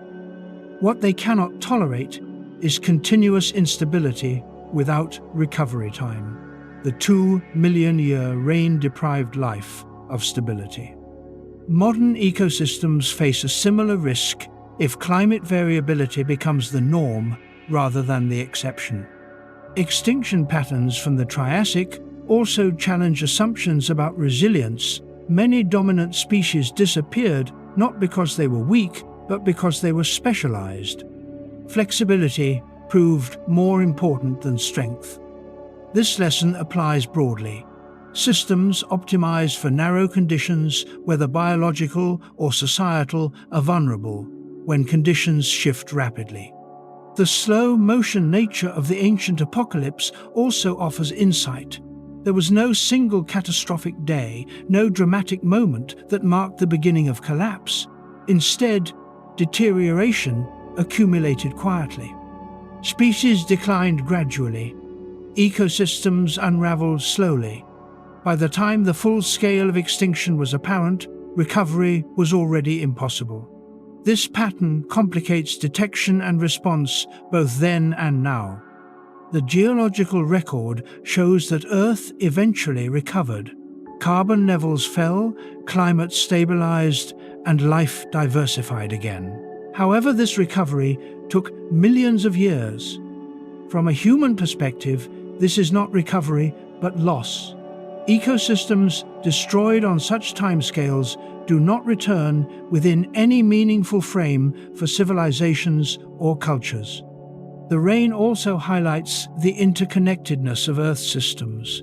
Volcanism altered atmosphere. Atmosphere altered climate. Climate altered oceans. Oceans altered life. No component operated in isolation. Modern environmental challenges follow the same principle. Actions in one domain cascade through others, producing outcomes that cannot be managed piecemeal. There is also a lesson in unpredictability. Once climate systems destabilized, outcomes varied regionally. Some areas flooded, others dried. Some species found refuge, others vanished. This uneven impact complicates planning and adaptation. The past warns against assuming uniform outcomes from global changes. The Triassic crisis underscores the concept of tipping points. The system did not gradually worsen forever. It crossed thresholds beyond which self-regulation failed. Recognizing such thresholds is critical because intervention becomes far less effective once they are passed. The ancient world crossed its threshold when volcanic emissions outpaced natural carbon sinks. The rise of dinosaurs following the catastrophe demonstrates that life adapts, but adaptation favors certain traits. Endurance, flexibility, and efficiency were rewarded. Specialization, dominance, and rigidity were punished. This selective pressure reshaped life for millions of years. In a modern context, it suggests that adaptability at multiple scales will determine survival. One of the most sobering lessons is that Earth does not distinguish between causes. Whether greenhouse gases originate from magma or machines, the physical response remains consistent. The planet reacts to energy imbalance, not intention. Understanding this removes moral framing and replaces it with physical reality. The ancient rain also reveals that recovery begins not when emissions stop, but when sinks exceed sources.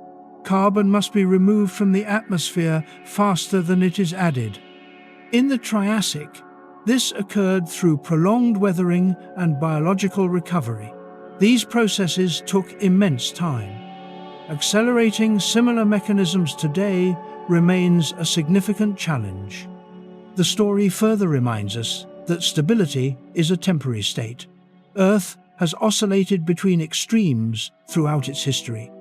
However, the speed and scale of change determine whether life can adapt without mass extinction. Preserving stability where possible is therefore not about freezing nature, but about maintaining conditions within adaptive limits. The forgotten apocalypse of the Triassic lacks the drama of asteroid impacts, yet its consequences were just as profound.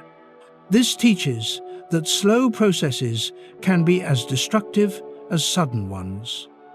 Attention naturally focuses on dramatic threats, while gradual ones progress unnoticed until outcomes are unavoidable.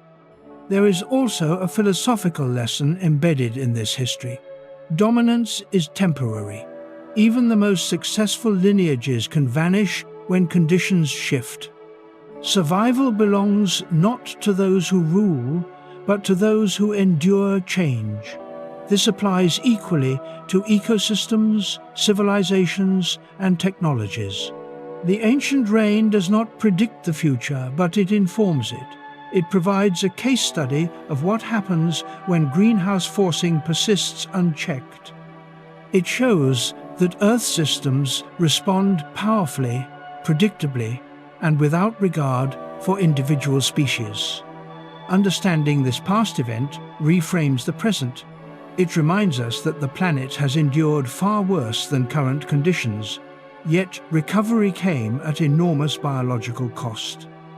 Preventing similar outcomes requires respecting the limits revealed by deep time. The real message of the Triassic apocalypse is not fear, but clarity. Earth responds to physics, chemistry, and time. When those forces align in destructive ways, consequences follow inevitably. The past does not judge, but it does instruct. The rain that shaped the age of dinosaurs stands as a warning etched into the planet itself. It tells us that climate is not merely weather, and greenhouse gases are not abstract numbers. They are forces capable of reshaping worlds. History has already shown what happens when those forces run free. The catastrophe that reshaped life at the end of the Triassic is rarely spoken of with the same clarity or recognition as other mass extinctions. It lacks the cinematic violence of an asteroid impact and the clear boundary layers that mark sudden global events. Instead, it unfolded slowly, quietly, and relentlessly. This very nature is why it is often forgotten despite its immense consequences. One reason this apocalypse remains overlooked is the absence of a single defining moment. There was no instant of global destruction, no flash of fire visible across the planet. Extinction occurred, gradually spread across millions of years. Species disappeared one population at a time, leaving no sharp dividing line in the fossil record. For a long time, this made it difficult to recognize as a unified event. Geology favors the dramatic. Sudden impacts leave iridium layers, shocked minerals, and unmistakable signatures. Flood basalts and prolonged climate collapse do not announce themselves so clearly. Erosion, weathering, and tectonic activity erase much of their surface evidence over time. The rain that fell for millions of years washed away its own footprints. The fossil record itself reflects this problem. Rather than a sudden spike in extinctions, there is a long decline. Many species simply fade out. Others persist in reduced numbers before vanishing. This pattern can be mistaken for normal background extinction rather than a coordinated global crisis. Scientific focus has also played a role. For decades, research centered on the end Cretaceous event because its cause was easier to identify and its narrative clearer. The idea of a slow climate-driven extinction required integrating geology, climate chemistry, and biology over vast timescales. Such interdisciplinary approaches developed more slowly. The rain apocalypse also suffers from narrative competition. Dinosaurs rising after an asteroid makes for a clean story. Dinosaurs rising after millions of years of rain is harder to summarize. It challenges the preference for simple causes and immediate effects. Another reason lies in human perception. Gradual change is harder to perceive and prioritize. Both in science and society, slow-moving crises receive less attention than sudden disasters. The Triassic event exemplifies this bias. Its damage accumulated quietly until the world was fundamentally altered. Even within geological records, the event is fragmented across continents. Pangea later broke apart, scattering evidence across modern landmasses. Reconstructing the full picture required decades of global data integration. Only recently has the scale of volcanic emissions and climate impact become clear. Chemical evidence also took time to interpret. Isotopic signatures of carbon fluctuations were subtle and spread across layers. Without precise dating tools, early studies missed their significance. Advances in geochronology eventually revealed synchronization between volcanism, climate change, and extinction. The absence of a singular villain also complicates recognition. There is no asteroid to blame, no single volcano to name. Responsibility lies with Earth system dynamics themselves. This challenges traditional narratives that seek identifiable culprits.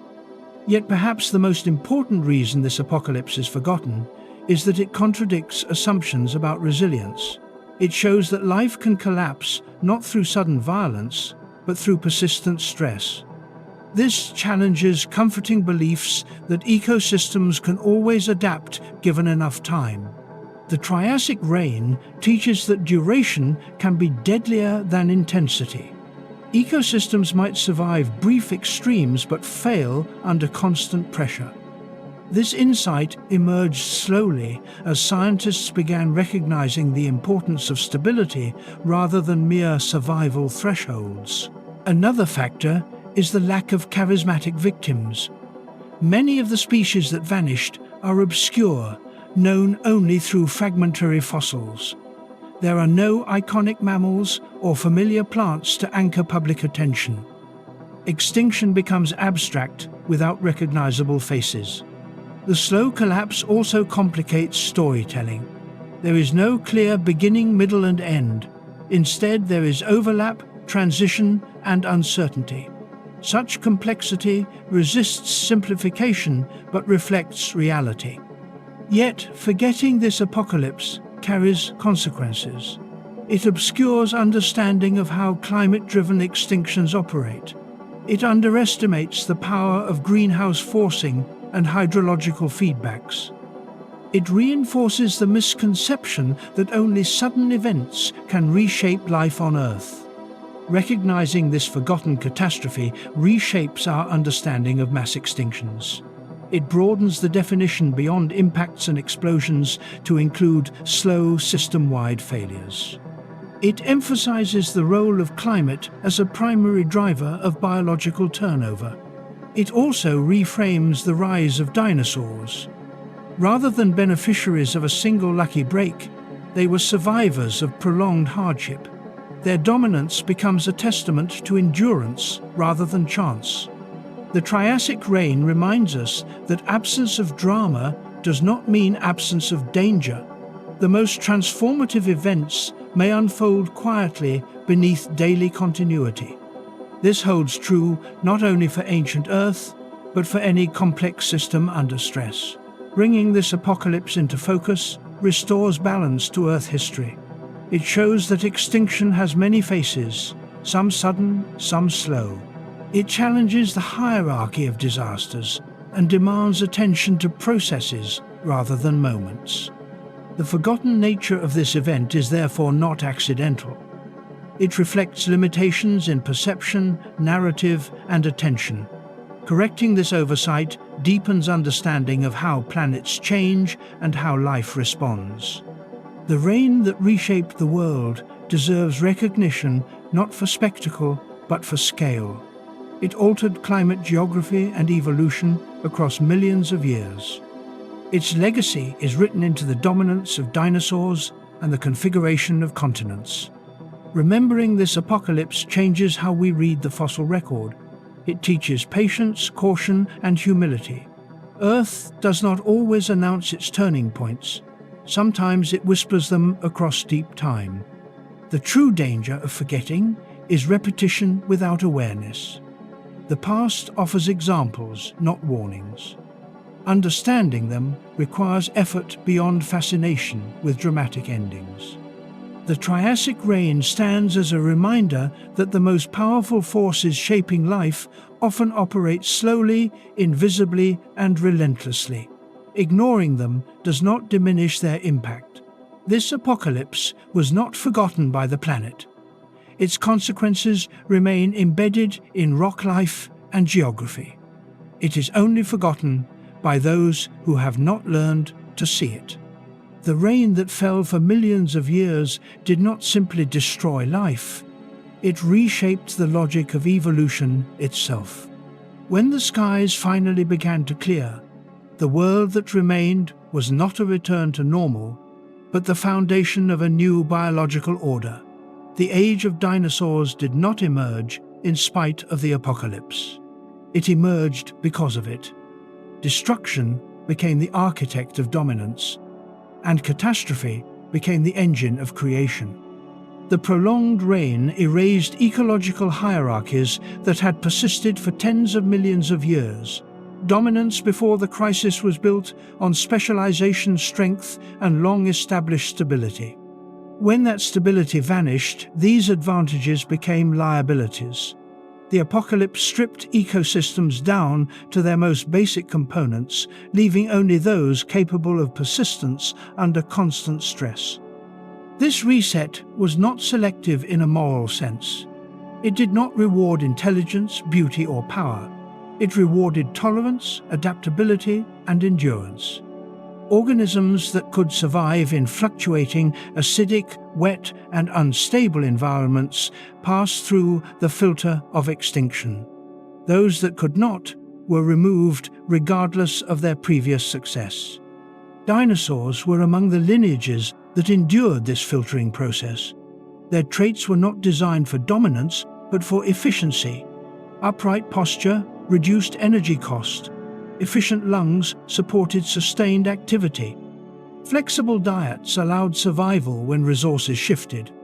Rapid growth enabled recovery after population crashes. These traits mattered little in a stable world, but proved decisive in a broken one. When stability began to return, these survivors were already in place. Ecosystems did not need to reinvent complexity from nothing. They needed occupants. Dinosaurs filled those empty roles quickly, not because they evolved suddenly, but because they had already evolved under pressure. This is the paradox of mass extinction. It destroys diversity in the short term, but enables diversification in the long term. By removing dominant competitors, it opens ecological space. By simplifying food webs, it lowers barriers to expansion. By altering environments, it creates new selective pressures that favor innovation. The rain acted as a global experiment, testing life against extreme conditions. The results were written into evolutionary pathways that followed. Dinosaurs emerged as the most successful outcome of that experiment, not by chance, but by compatibility with the new world. The landscapes they inherited were different. Soils were younger and richer in volcanic minerals. Forests were reforming with different plant compositions. Coastlines were expanding as continents began to separate. Climates were warmer and more humid than before. This was a world primed for large, active terrestrial animals capable of moving across vast distances. Dinosaurs did not merely survive this world, they shaped it. Herbivorous dinosaurs altered vegetation patterns through grazing and trampling. Carnivorous dinosaurs influenced prey behavior and population dynamics. Their size and activity redistributed nutrients across ecosystems. The biological footprint of dinosaurs transformed the land. This transformation fed back into evolution. Plants evolved defenses, growth strategies, and reproductive methods in response to dinosaur pressure. Smaller animals adapted to avoid predation or exploit dinosaur-altered environments. Entire ecosystems evolved around dinosaur presence. The age of dinosaurs, therefore, represents more than dominance. It represents a reorganization of life built upon the consequences of catastrophe. Without the rain, the ecological order might have remained locked in its Triassic configuration. Dinosaurs might have remained marginal players. The apocalypse changed the rules. This pattern is not unique to dinosaurs. Throughout Earth history, mass extinctions have repeatedly reset ecosystems. Mammals rose after the extinction of dinosaurs. Flowering plants expanded after earlier disruptions. Each time, destruction cleared the way for new complexity. What makes the rain apocalypse unique is its duration. It was not a single moment, but a sustained pressure. This forced long-term adaptation rather than short-term survival. Species could not wait out the crisis. They had to live within it. This produced deep evolutionary changes rather than superficial ones. The dinosaurs that emerged were not fragile opportunists. They were robust products of prolonged selection. This robustness explains their extraordinary longevity. Dinosaurs would dominate terrestrial ecosystems for over 150 million years, surviving volcanic eruptions, climate shifts, and continental drift. Their eventual extinction would require another global catastrophe of equal or greater magnitude. The asteroid impact that ended their reign did not merely remove a dominant group. It ended a lineage forged through the harshest conditions Earth had offered. The rain apocalypse also challenges how we define creation. We often separate destruction and creation as opposites. Deep time shows they are inseparable. Creation in evolution almost always follows destruction. Complexity often arises from simplicity imposed by crisis. The story of dinosaurs is therefore not one of inevitable progress, but of contingency. Different conditions could have produced different rulers. If the rain had not lasted so long, if volcanism had ceased earlier, if climates had stabilized sooner, another lineage might have risen instead. This understanding reshapes how we view evolution. It is not a ladder, but a landscape repeatedly reshaped by catastrophe. Dominance is temporarily dependent on compatibility with prevailing conditions. Resilience matters more than superiority. The rain that created dinosaurs also shaped Earth itself. Continents separated oceans, formed climates, diversified, geography and biology evolved together. The planet and its life cannot be understood in isolation from one another. The legacy of this apocalypse persists today. Modern ecosystems still reflect patterns established during dinosaur dominance. Carbon cycles, vegetation structures, and predator-prey dynamics trace back to this era. The rain echoes through time. There is also a deeper lesson embedded in this history. The Earth does not optimize for life. It operates according to physical laws. Life adapts or vanishes. Meaning is not imposed by the planet, but interpreted by those who study it. The rain did not intend to create dinosaurs. It did not favor them consciously. It simply altered conditions. Dinosaurs happened to fit those conditions better than others. This indifference is a fundamental truth of natural history. Understanding this truth fosters humility. Dominance does not guarantee permanence. Success under one set of conditions can become vulnerability under another. Extinction is not failure, but a natural outcome of change. The age of dinosaurs stands as both a triumph and a warning. It shows how life can flourish after devastation, but also how dependent that flourishing is on circumstance. What the planet gives it can also take away. The rain that fell for 2 million years reshaped the destiny of life on Earth. It ended an age and began another. It demonstrates that apocalypse and creation are not sequential, but simultaneous processes. From the ruins of the Old World arose one of the most iconic eras in Earth history. The dinosaurs did not inherit a paradise. They inherited a world rebuilt by rain, fire, and time. This is the real apocalypse that created dinosaurs. Not a single moment of destruction, but a prolonged transformation that rewrote the rules of survival.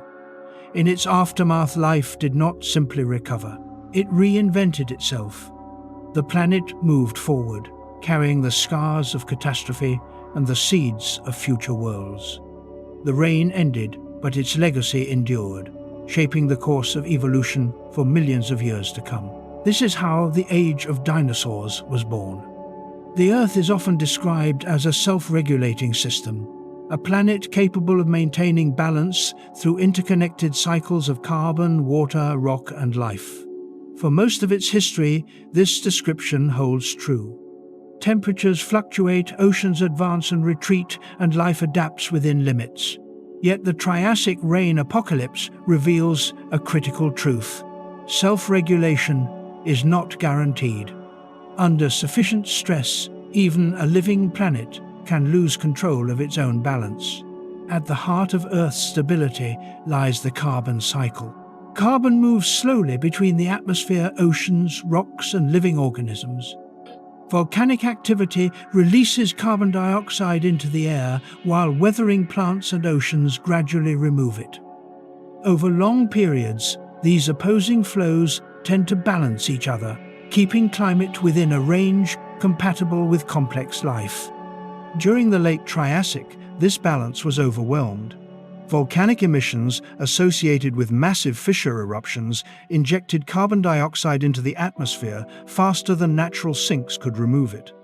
Weathering did increase as rainfall intensified, but it could not keep pace with the input. The cycle did not stop functioning. It simply became outmatched. This reveals a crucial principle. Earth does not actively regulate itself like an organism making decisions. It responds mechanically according to physical laws. Feedbacks exist, but they operate within limits. When those limits are exceeded, feedbacks can amplify disruption rather than correct it. Warming during the Triassic increased evaporation, adding more water vapor to the atmosphere. Water vapor itself is a greenhouse gas. This created a positive feedback where warming caused more warming. Cloud formation increased, but instead of cooling the planet sufficiently, the greenhouse trapping dominated. The system locked into a high-energy state. Rainfall, which might appear as a cooling mechanism, instead became part of the problem. Constant precipitation accelerated chemical weathering, but also transported acids, nutrients, and sediments rapidly into oceans. This destabilized marine systems and reduced biological productivity. Weakened oceans absorbed less carbon, allowing atmospheric levels to remain high. The hydrological cycle lost its moderating role. Normally, rainfall is seasonal, allowing ecosystems time to recover. During the rain apocalypse, precipitation became persistent. Soil never dried. Erosion never paused. Rivers never stabilized. This constant motion prevented equilibrium from re-emerging. One might expect ice formation to counteract warming by reflecting sunlight. However, the Triassic was largely ice-free. The temperatures were too high for polar ice sheets to form. Without this powerful cooling mechanism, the planet lacked one of its strongest stabilizers. Albedo feedbacks instead favored absorption of heat. The biosphere also failed to regulate conditions. Vegetation normally draws down carbon and stabilizes soils during the rainforests collapsed repeatedly. Plant cover fluctuated but never reached the density required to offset emissions. Repeated die-offs prevented long-term carbon storage in biomass. Marine life likewise plays a role in carbon sequestration through shell formation and organic burial. Acidification weakened these processes. Shell-forming organisms declined, reducing carbon burial rates. Anoxic conditions limited organic matter preservation. The biological pump slowed. These failures were not independent. Each weakened component reduced the effectiveness of others. The planet entered a state where its usual regulatory mechanisms interfered with one another rather than cooperating. This is what systemic failure looks like at a planetary scale. It is important to recognize that Earth did not spiral into runaway greenhouse conditions indefinitely. The rain eventually weakened. This demonstrates that limits exist even for disruption. However, recovery took millions of years, not because regulation resumed quickly, but because the system required vast time to exhaust excess energy and carbon. The Triassic event shows that Earth can be pushed into long-lived disequilibrium states. Stability is not the default condition. It is an emergent property that depends on balanced flows. When inputs overwhelm outputs, the system reorganizes around new conditions. This insight reframes how we think about resilience. Resilience is not infinite. It is conditional. Earth systems can absorb disturbances up to a point. Beyond that point, they transition into new regimes with different rules. The rain apocalypse represents such a regime shift. Climate patterns, chemistry, ecosystems, and geography all adjusted to a new baseline. This baseline was hostile to many existing forms of life, but viable for others. Regulation resumed only after inputs declined and sinks recovered. This raises a subtle but important point. Recovery was not driven by a conscious correction, but by exhaustion of the forcing mechanism. Volcanism declined, carbon input slowed. Only then could weathering and biological processes gradually reassert influence. The lesson here is not that Earth always fixes itself. It is that Earth eventually moves on. Life adapts to whatever conditions prevail. Those conditions may be vastly different from those that existed before. Self-regulation, therefore, should not be confused with preservation. Earth does not preserve ecosystems, species, or climates. It preserves physical continuity. Rock cycles continue, oceans persist, and life in some form survives. Which life and what climate are secondary. The Triassic rain demonstrates that planetary regulation prioritizes energy balance, not biological comfort. If balance requires extreme heat, rain, or acidity, then those conditions will persist until forces change. This perspective challenges narratives that treat Earth as a benevolent stabilizer. The planet is indifferent. It responds to physics. Our regulation is an outcome, not a goal. Understanding this indifference is essential for interpreting deep time. It explains why mass extinctions recur and why recovery produces new dominant forms rather than restoring old ones. Regulation resumes, but around a different center. The dinosaurs emerged within this new regulated state.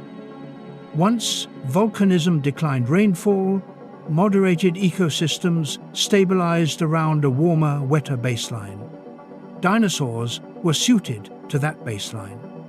Regulation did not create dinosaurs intentionally.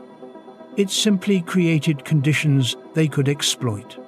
The Triassic crisis, therefore, illustrates the limits of self-regulation and the consequences of crossing thresholds. Once crossed, the system does not rewind, it settles elsewhere. This concept extends beyond climate. Tectonics, oceans, and life all operate within bounded ranges. When pushed beyond them, transitions occur. These transitions are neither good nor bad. They are transformative. The rain apocalypse was one such transformation. It exposed the fragility of balance and the patience of recovery. Millions of years passed before regulation regained a form compatible with complex ecosystems. The idea of Earth as a self-correcting system must therefore be treated with caution. Correction operates on geological timescales, not ecological or cultural ones. What appears as recovery to the planet may be catastrophe to its inhabitants. The true lesson of the Triassic rain is that balance is temporary. Stability is earned through alignment of forces. When that alignment breaks, the planet does not panic. It adjusts slowly, relentlessly, and without regard for existing life. Understanding this reality deepens appreciation of Earth history. It reveals that survival depends not on expecting correction, but on tolerating imbalance. The dinosaurs did not wait for the planet to fix itself. They lived through its failure and adapted to its consequences. This is what it means for a planet to lose control and find a new balance. Evolution is often imagined as a slow, steady process, shaped by stable environments and gradual change. The rain apocalypse shattered this assumption. During nearly 2 million years of instability, evolution did not slow down. It accelerated. Constant environmental pressure compressed natural selection, forcing rapid biological responses or extinction. This period reveals how evolution behaves when stability disappears entirely. Under normal conditions, ecosystems provide buffers. Seasonal cycles allow organisms to synchronize reproduction, growth, and migration. Populations fluctuate but remain within tolerable limits. Genetic change accumulates slowly because survival does not demand immediate transformation. The rain erased these buffers. When rainfall became constant, acidity widespread, and temperatures unstable, organisms faced uninterrupted stress. There were no recovery windows. Every generation was tested under harsh conditions. Selection operated continuously rather than episodically. Traits that offered even small survival advantages spread rapidly, while disadvantages were eliminated just as fast. This type of selection favors flexibility over optimization. Organisms optimized for specific environments failed because those environments no longer existed long enough to reward specialization. Instead, generalists thrived. Broad tolerance ranges became more valuable than peak efficiency. One of the most significant evolutionary consequences was the breakdown of long-established ecological relationships. Predator-prey dynamics, plant-herbivore interactions, and symbiotic partnerships were repeatedly disrupted. Co-evolved systems collapsed when one partner declined faster than the other. Organisms that depended heavily on specific relationships suffered disproportionately. This forced life toward independence. Traits that reduced reliance on specific food sources, habitats, or partners were favored. Omnivory, opportunistic feeding, and behavioral plasticity increased. Rigid life histories became liabilities. Reproductive strategies also shifted under instability. Species that reproduced slowly with high investment per offspring struggled to maintain populations. Rapid reproduction with shorter generation times allowed faster adaptation and recovery after population crashes. Genetic turnover increased, accelerating evolutionary change. Genetic bottlenecks became common. As populations declined dramatically, only a fraction of genetic diversity survived. This reduced variation, but also amplified the effects of selection. Beneficial mutations spread quickly through small populations, reshaping lineages in short timeframes. While bottlenecks can weaken populations, they can also reset evolutionary trajectories. Traits that were previously rare became dominant simply because they survived. This randomness added an element of contingency to evolution, making outcomes less predictable. Developmental flexibility became another key factor. Organisms capable of adjusting growth rates, body size, or behavior in response to environmental cues gained resilience. Plasticity allowed individuals to survive conditions that would otherwise exceed fixed physiological limits. The rain also favored physiological tolerance. Resistance to acidity, hypoxia, and thermal stress became essential. Organisms evolved mechanisms to regulate internal chemistry despite hostile external conditions. Thicker skins, altered respiratory structures, and modified metabolism appeared across multiple lineages. Movement and dispersal traits gained importance. Unstable landscapes meant that suitable habitats shifted frequently. Organisms that could move efficiently, locate refuges, or exploit transient resources survived longer. Sedentary species faced repeated local extinctions. This constant pressure reshaped evolutionary priorities. Survival traits dominated over competitive traits. Speed, strength, and display mattered less than endurance, efficiency, and tolerance. This reweighting altered the direction of evolution across ecosystems. The effect on body size was complex. Very large organisms struggled due to resource instability. Extremely small organisms thrived but faced predation and environmental exposure. Mid-sized, adaptable forms found a balance, allowing mobility, resilience, and reproductive efficiency. Dinosaurs fit this profile well. They were not the largest animals at the time, nor the most specialized. Their anatomy supported efficient movement, respiration, and growth. These traits did not guarantee dominance, but they allowed persistence through instability. Other lineages experienced similar selective pressures, but did not combine advantages as effectively.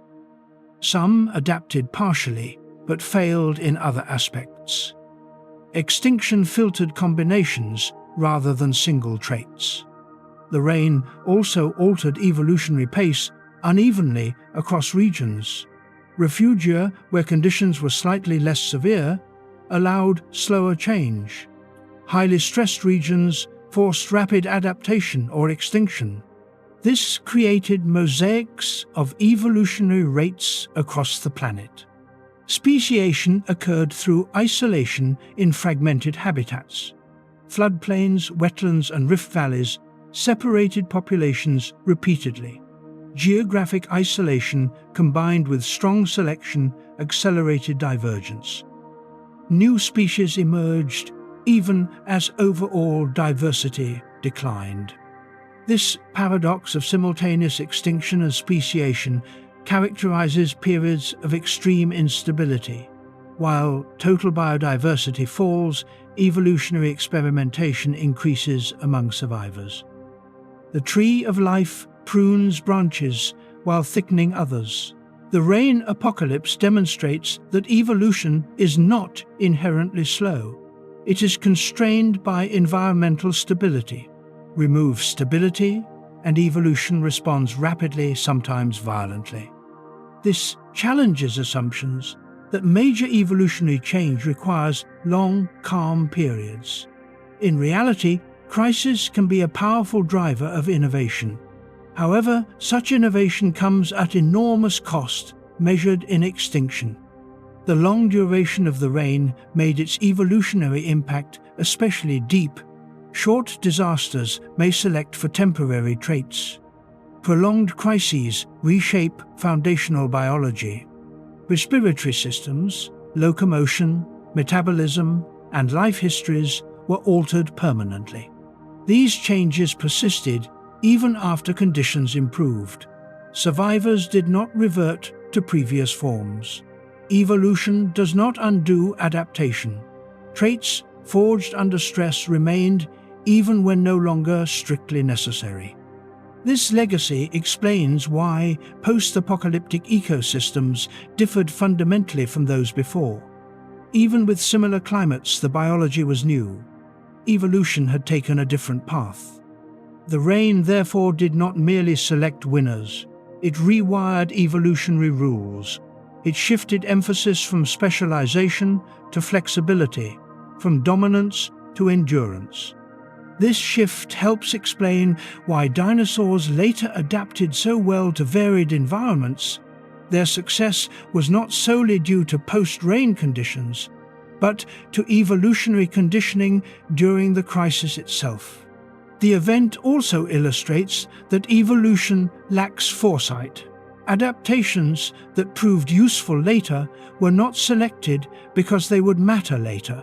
They were selected because they allowed survival at the moment. This makes evolutionary outcomes contingent. Different crises would produce different survivors. The age of dinosaurs was not inevitable. It was one of many possible futures shaped by specific pressures. The rain apocalypse serves as a reminder that evolution responds to stress, not opportunity. Opportunity emerges only after survival is secured. Understanding evolution under permanent instability reshapes how we interpret the fossil record. It explains sudden appearances of dominance, gradual disappearances, and rapid diversification following collapse. It also reframes resilience. Resilience is not resistance to change, but capacity to change repeatedly without collapse. Organisms that could adjust again and again endured. This lesson extends beyond biology. Any system exposed to constant instability must prioritize adaptability over optimization. Specialization works only under predictability. The rain forced life to abandon predictability. Evolution followed. By the time stability returned, the biological world had been transformed at its core. The survivors carried the imprint of instability within their genomes, bodies, and behaviors. This is how a prolonged crisis reshapes life, not through a single blow, but through relentless pressure. The rain did not simply remove species. It redefined what it meant to survive. From this crucible emerged a new evolutionary logic, one that would dominate the planet for millions of years. The rain apocalypse did not only reshape life, it permanently altered the face of the planet itself. Landscapes that had once evolved slowly under arid and seasonal conditions were suddenly subjected to relentless erosion, chemical weathering, and sediment transport. Over millions of years, these processes rewrote Earth's surface, leaving scars that persist long after the skies cleared. Geology remembers climate catastrophe, even when biology moves on. Before the rain, much of Pangea was dominated by stable landforms, shaped primarily by wind, temperature, and occasional water flow. Erosion occurred, but slowly. Rock surfaces, hardened soils matured, and river systems followed predictable paths. The sudden onset of continuous rainfall broke this balance almost immediately. Water became the dominant sculptor of the land. As constant precipitation infiltrated rock fractures, expanded faults, and weakened entire regions. Hillsides collapsed repeatedly through landslides and mudflows. Mountains that had risen over tens of millions of years were stripped down in a fraction of that time. chemical weathering accelerated dramatically. Rainwater mixed with carbon dioxide and sulfur compounds, forming weak acids that dissolved minerals, limestone, sandstone, and even volcanic rock began to break down rapidly. Nutrients and metals were mobilized and transported far from their original sources. This chemical breakdown altered soil composition everywhere. Older, stable soils were destroyed, replaced by thin, unstable layers, or entirely washed away. In some regions, fresh basalt from volcanic eruptions weathered into mineral-rich soils, creating temporary fertility. In others, toxic elements accumulated, making land inhospitable. River systems expanded and multiplied. Channels deepened, widened, and shifted constantly. Rivers that once flowed gently became powerful conveyors of sediment, cutting through bedrock. Floodplains grew wider but less stable, shifting position repeatedly as banks eroded and rebuilt. Sediment transport reached unprecedented levels. Enormous volumes of material were carried from continents into oceans. Deltas expanded rapidly, then collapsed under their own weight. Shallow seas filled with sediment, altering coastlines and burying marine habitats. These sediments formed thick, layered deposits that today provide a geological record of the rain. Alternating layers reflect changes in rainfall intensity, volcanic activity, and erosion rates. These strata are silent witnesses to prolonged instability preserved in stone. Coastal landscapes were especially dynamic. Constant freshwater input altered erosion patterns, while rising and falling sea levels reshaped shorelines. Estuaries expanded, creating complex environments where land and sea interacted intensely.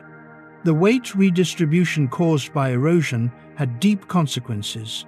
As material was stripped from highlands, the pressure on underlying crust decreased. This unloading allowed rock to rise further, fracturing weakened zones. Erosion and tectonics reinforced each other, accelerating crustal deformation. Rainwater, penetrating deep into faults, reduced friction, enabling movement. Earthquakes became more frequent. Rift valleys widened.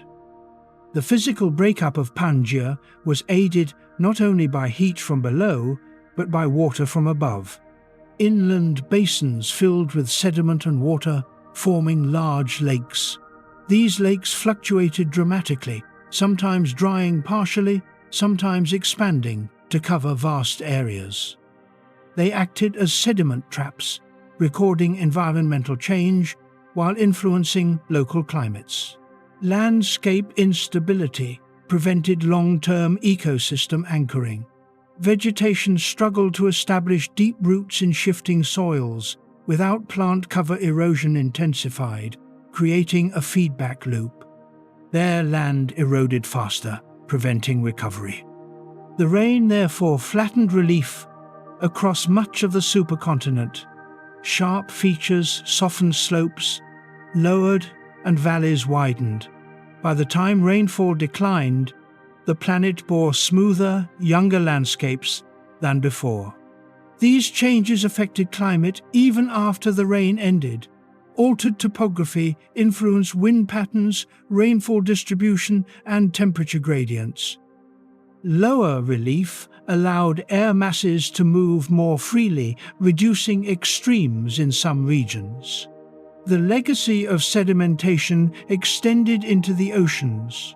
Massive sediment influx altered ocean circulation by changing basin shapes and depths. Nutrient delivery increased, briefly fueling productivity, followed by collapse as oxygen levels fell.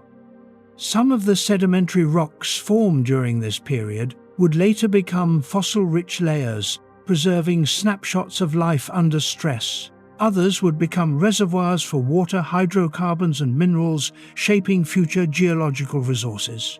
The rain apocalypse demonstrates that climate events leave long-term geological fingerprints. Even when atmospheric conditions stabilize, the land bears memory of disruption. Erosion does not simply reverse. Modern landscapes in parts of Africa, Europe, and the Americas still reflect this ancient reshaping. Plateau formations, rift valleys, and sedimentary basins trace their origins to this time. Geology carries the echo of rain long gone. This realization reframes how we view landscapes. Hills, valleys, and plains are not static backgrounds, but products of past climates. Extreme events leave marks that endure far longer than biological communities. The rain also altered erosion rates, globally influencing carbon cycling. Weathered minerals locked carbon into rock, contributing eventually to climate stabilization. Geology helped end the crisis, but only after immense transformation. This interaction between climate and landscape highlights Earth's interconnectedness. Atmosphere drives erosion, erosion reshapes crust, crust influences tectonics, and tectonics feeds back into climate. No component acts alone. The rewritten landscapes created new evolutionary opportunities. Flattened plains favored large mobile animals. Extensive river systems supported diverse ecosystems. Fragmented terrain promoted isolation and diversification. Dinosaurs expanded across these new landscapes, well suited to their mobility and size. The geography shaped by rain favored their strengths.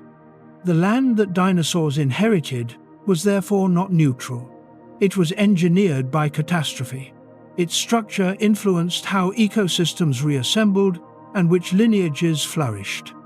This chapter of Earth history reminds us that climate change is not merely atmospheric, it reshapes the solid planet beneath our feet. Once altered landscapes constrain future possibilities. The rain apocalypse permanently changed Earth's surface, ensuring that even after stability returned, the world would never resemble its former self. Geography moved on, carrying scars of transformation. Understanding this helps explain why post-Triassic ecosystems developed differently. They were built on new foundations, literally and figuratively. The land remembers what life may forget. The rain carved its story into stone, and that story continues to shape the planet today. This is how landscapes are rewritten forever, not through sudden destruction alone, but through persistence, time, and water. The rise of dinosaurs did not merely fill empty spaces left by extinction. It transformed how ecosystems functioned at a fundamental level. As dinosaurs spread across the recovering world, they became more than inhabitants of ecosystems. They became engineers shaping landscapes, food webs, and evolutionary pathways. At the same time, the rain apocalypse that enabled their rise must be understood within the broader pattern of Earth history. Only by placing this event alongside other mass extinctions can its true significance be understood. Dinosaurs altered ecosystems through scale movement and metabolism. Their bodies were large compared to most surviving animals. This size alone changed how energy moved through environments. Large, herbivorous dinosaurs consumed vast quantities of vegetation. In doing so, they controlled plant distribution structure and regeneration. Forests, plains, and floodplains were shaped not only by climate, but by dinosaur feeding behavior. Grazing and browsing prevented some plant species from dominating while allowing others to spread. Repeated trampling compacted soil in some regions while breaking it open in others. Seeds were transported across long distances through ingestion and movement. Vegetation patterns became dynamic, responding to dinosaur activity rather than remaining static. This interaction created feedback loops.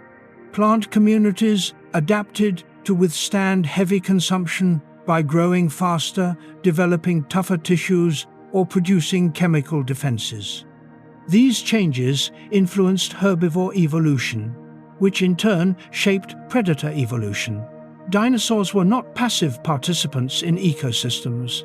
They actively drove co-evolution.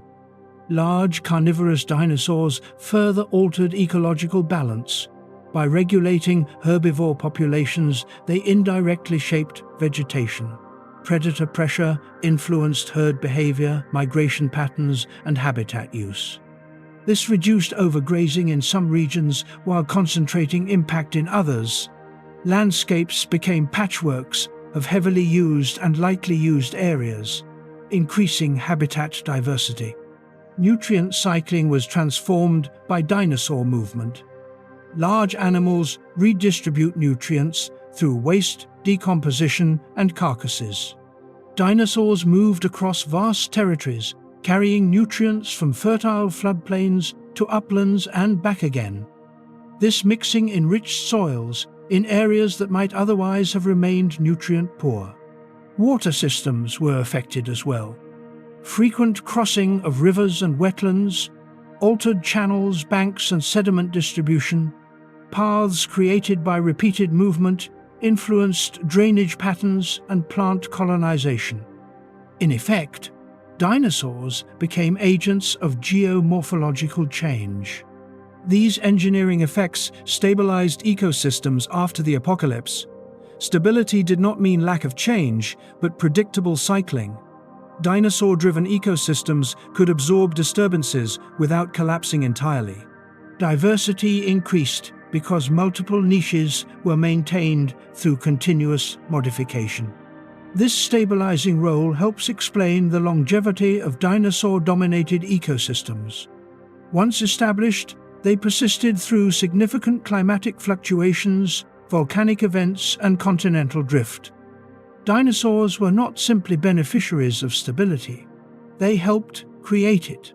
This role contrasts sharply with the pre-rain ecosystems of the late Triassic. Those systems were dominated by specialized lineages adapted to narrow conditions. They lacked resilience under prolonged stress. Dinosaurs helped build systems that could bend without breaking. This engineering role extended globally. As continents separated, dinosaur populations adapted to regional conditions while maintaining similar ecological functions. Different species fulfilled comparable roles on different land masses. This redundancy increased global resilience. The rain apocalypse, therefore, did more than clear competitors. It created conditions that favored ecosystem engineers over specialists. Dinosaurs were among the first large-scale engineers of terrestrial ecosystems. Placing this within Earth history reveals a broader pattern. Major transitions in life often follow mass extinctions that simplify ecosystems. The survivors that rise to dominance are often those capable of reshaping environments rather than merely exploiting them. This pattern appears repeatedly. Reef builders after marine extinctions, mammals after the dinosaur extinction, flowering plants after earlier disruptions. Ecosystem engineers define eras. The rain apocalypse stands apart among mass extinctions because of its duration and mechanism. Unlike asteroid impacts or rapid glaciations, this event unfolded slowly, driven by internal planetary processes. It was climate-driven, sustained, and global. Other mass extinctions often show sharp boundaries in the fossil record. This one does not. Its signature is drawn out, subtle, and distributed. This makes it harder to recognize, but no less significant. In comparison, the end Permian extinction involved extreme warming ocean anoxia and rapid biodiversity loss. The end Cretaceous involved sudden impact and darkness. The rain apocalypse combined aspects of both, but stretched them over millions of years. This prolonged nature changed how life responded. Instead of shock and recovery, there was continuous adaptation under pressure. extinction and evolution overlapped. There was no clear before and after, only transition. This makes the rain apocalypse uniquely important for understanding climate-driven extinctions. It demonstrates that persistent stress can be as destructive as sudden catastrophe. It shows how ecosystems unravel slowly until thresholds are crossed. It also shows that recovery after such events produces fundamentally new worlds. The post-rain Earth was not a repaired version of the old Triassic world, it was reorganized from the ground up. Dinosaurs were products of this reorganization. Their dominance was not inevitable, but it was logical given the conditions. They combined survivability, adaptability, and engineering capacity. The broader lesson from this event is that Earth history is shaped by system-wide failures, not isolated incidents. Climate, tectonics, oceans, and life interact continuously. When multiple systems destabilize simultaneously, outcomes become transformative. This challenges linear narratives of progress. Evolution does not march steadily toward complexity. It oscillates between expansion and collapse. Complexity rises, falls, and rises again in new forms. The rain apocalypse represents one of these oscillations. It marks the end of one evolutionary experiment and the beginning of another. Dinosaurs were not the goal, they were the outcome. This perspective also reframes extinction itself. Extinction is not merely loss, it is reorganization. While tragic for individual lineages, it opens pathways for new ones. This does not lessen its severity, but explains its role in shaping history. Earth history, therefore, cannot be understood without acknowledging the creative role of destruction. Every dominant era is built on the ruins of the previous one. The rain apocalypse is a clear example of this principle. The dinosaurs that emerged from this crisis were shaped by it physically, behaviorally, and ecologically. They carried the imprint of instability even as they built stable ecosystems. Their eventual extinction would follow the same pattern. A new catastrophe would end their reign and allow mammals to rise. History repeats not in detail, but in structure. This cyclical nature of dominance, extinction, and renewal defines life on Earth. The rain apocalypse fits squarely within this pattern, yet stands out for its slow, relentless character. It teaches that the most dangerous threats are not always sudden. Slow processes can reshape the planet just as completely. Recognizing them requires long perspective and patience. This insight is crucial for interpreting both past and present. Climate-driven change does not need to be abrupt to be catastrophic. Persistence is enough. The rain that reshaped the world was not a singular event, but a chapter in a long story of planetary change. Its legacy lives in landscapes, ecosystems, and evolutionary lineages. Dinosaurs were its most visible outcome, but not its only one. The configuration of continents, the chemistry of oceans, and the structure of modern ecosystems all bear its mark. Understanding this event deepens appreciation of Earth as a dynamic, evolving system. It reminds us that stability is temporary and dominance fleeting. The rain apocalypse shows that life does not simply endure change, it is defined by it. Each era carries the memory of past crises embedded in form and function. Dinosaurs stand as a testament to this truth. Their age was built by rain, fire, and time. Their dominance was earned through survival and reinforced through engineering. The broader lesson of this event is humility. The planet has reshaped itself many times without regard for its inhabitants. Life adapts or disappears. Yet within this indifference lies creativity. From collapse emerges complexity. From destruction arises new order. The rain apocalypse was one of Earth's great turning points, not because of spectacle, but because of consequence. It rewrote evolution, geography, and climate. By placing it alongside other mass extinctions, its importance becomes clear. It was a slow apocalypse with fast consequences. This is how the age of dinosaurs truly fits into Earth history, not as an isolated marvel, but as part of a repeating pattern driven by planetary forces. The rain did not end life, it transformed it, and in doing so, it shaped one of the most extraordinary eras the planet has ever known. This is the final lesson of the rain apocalypse. Creation and destruction are not opposites. They are partners in the long story of Earth.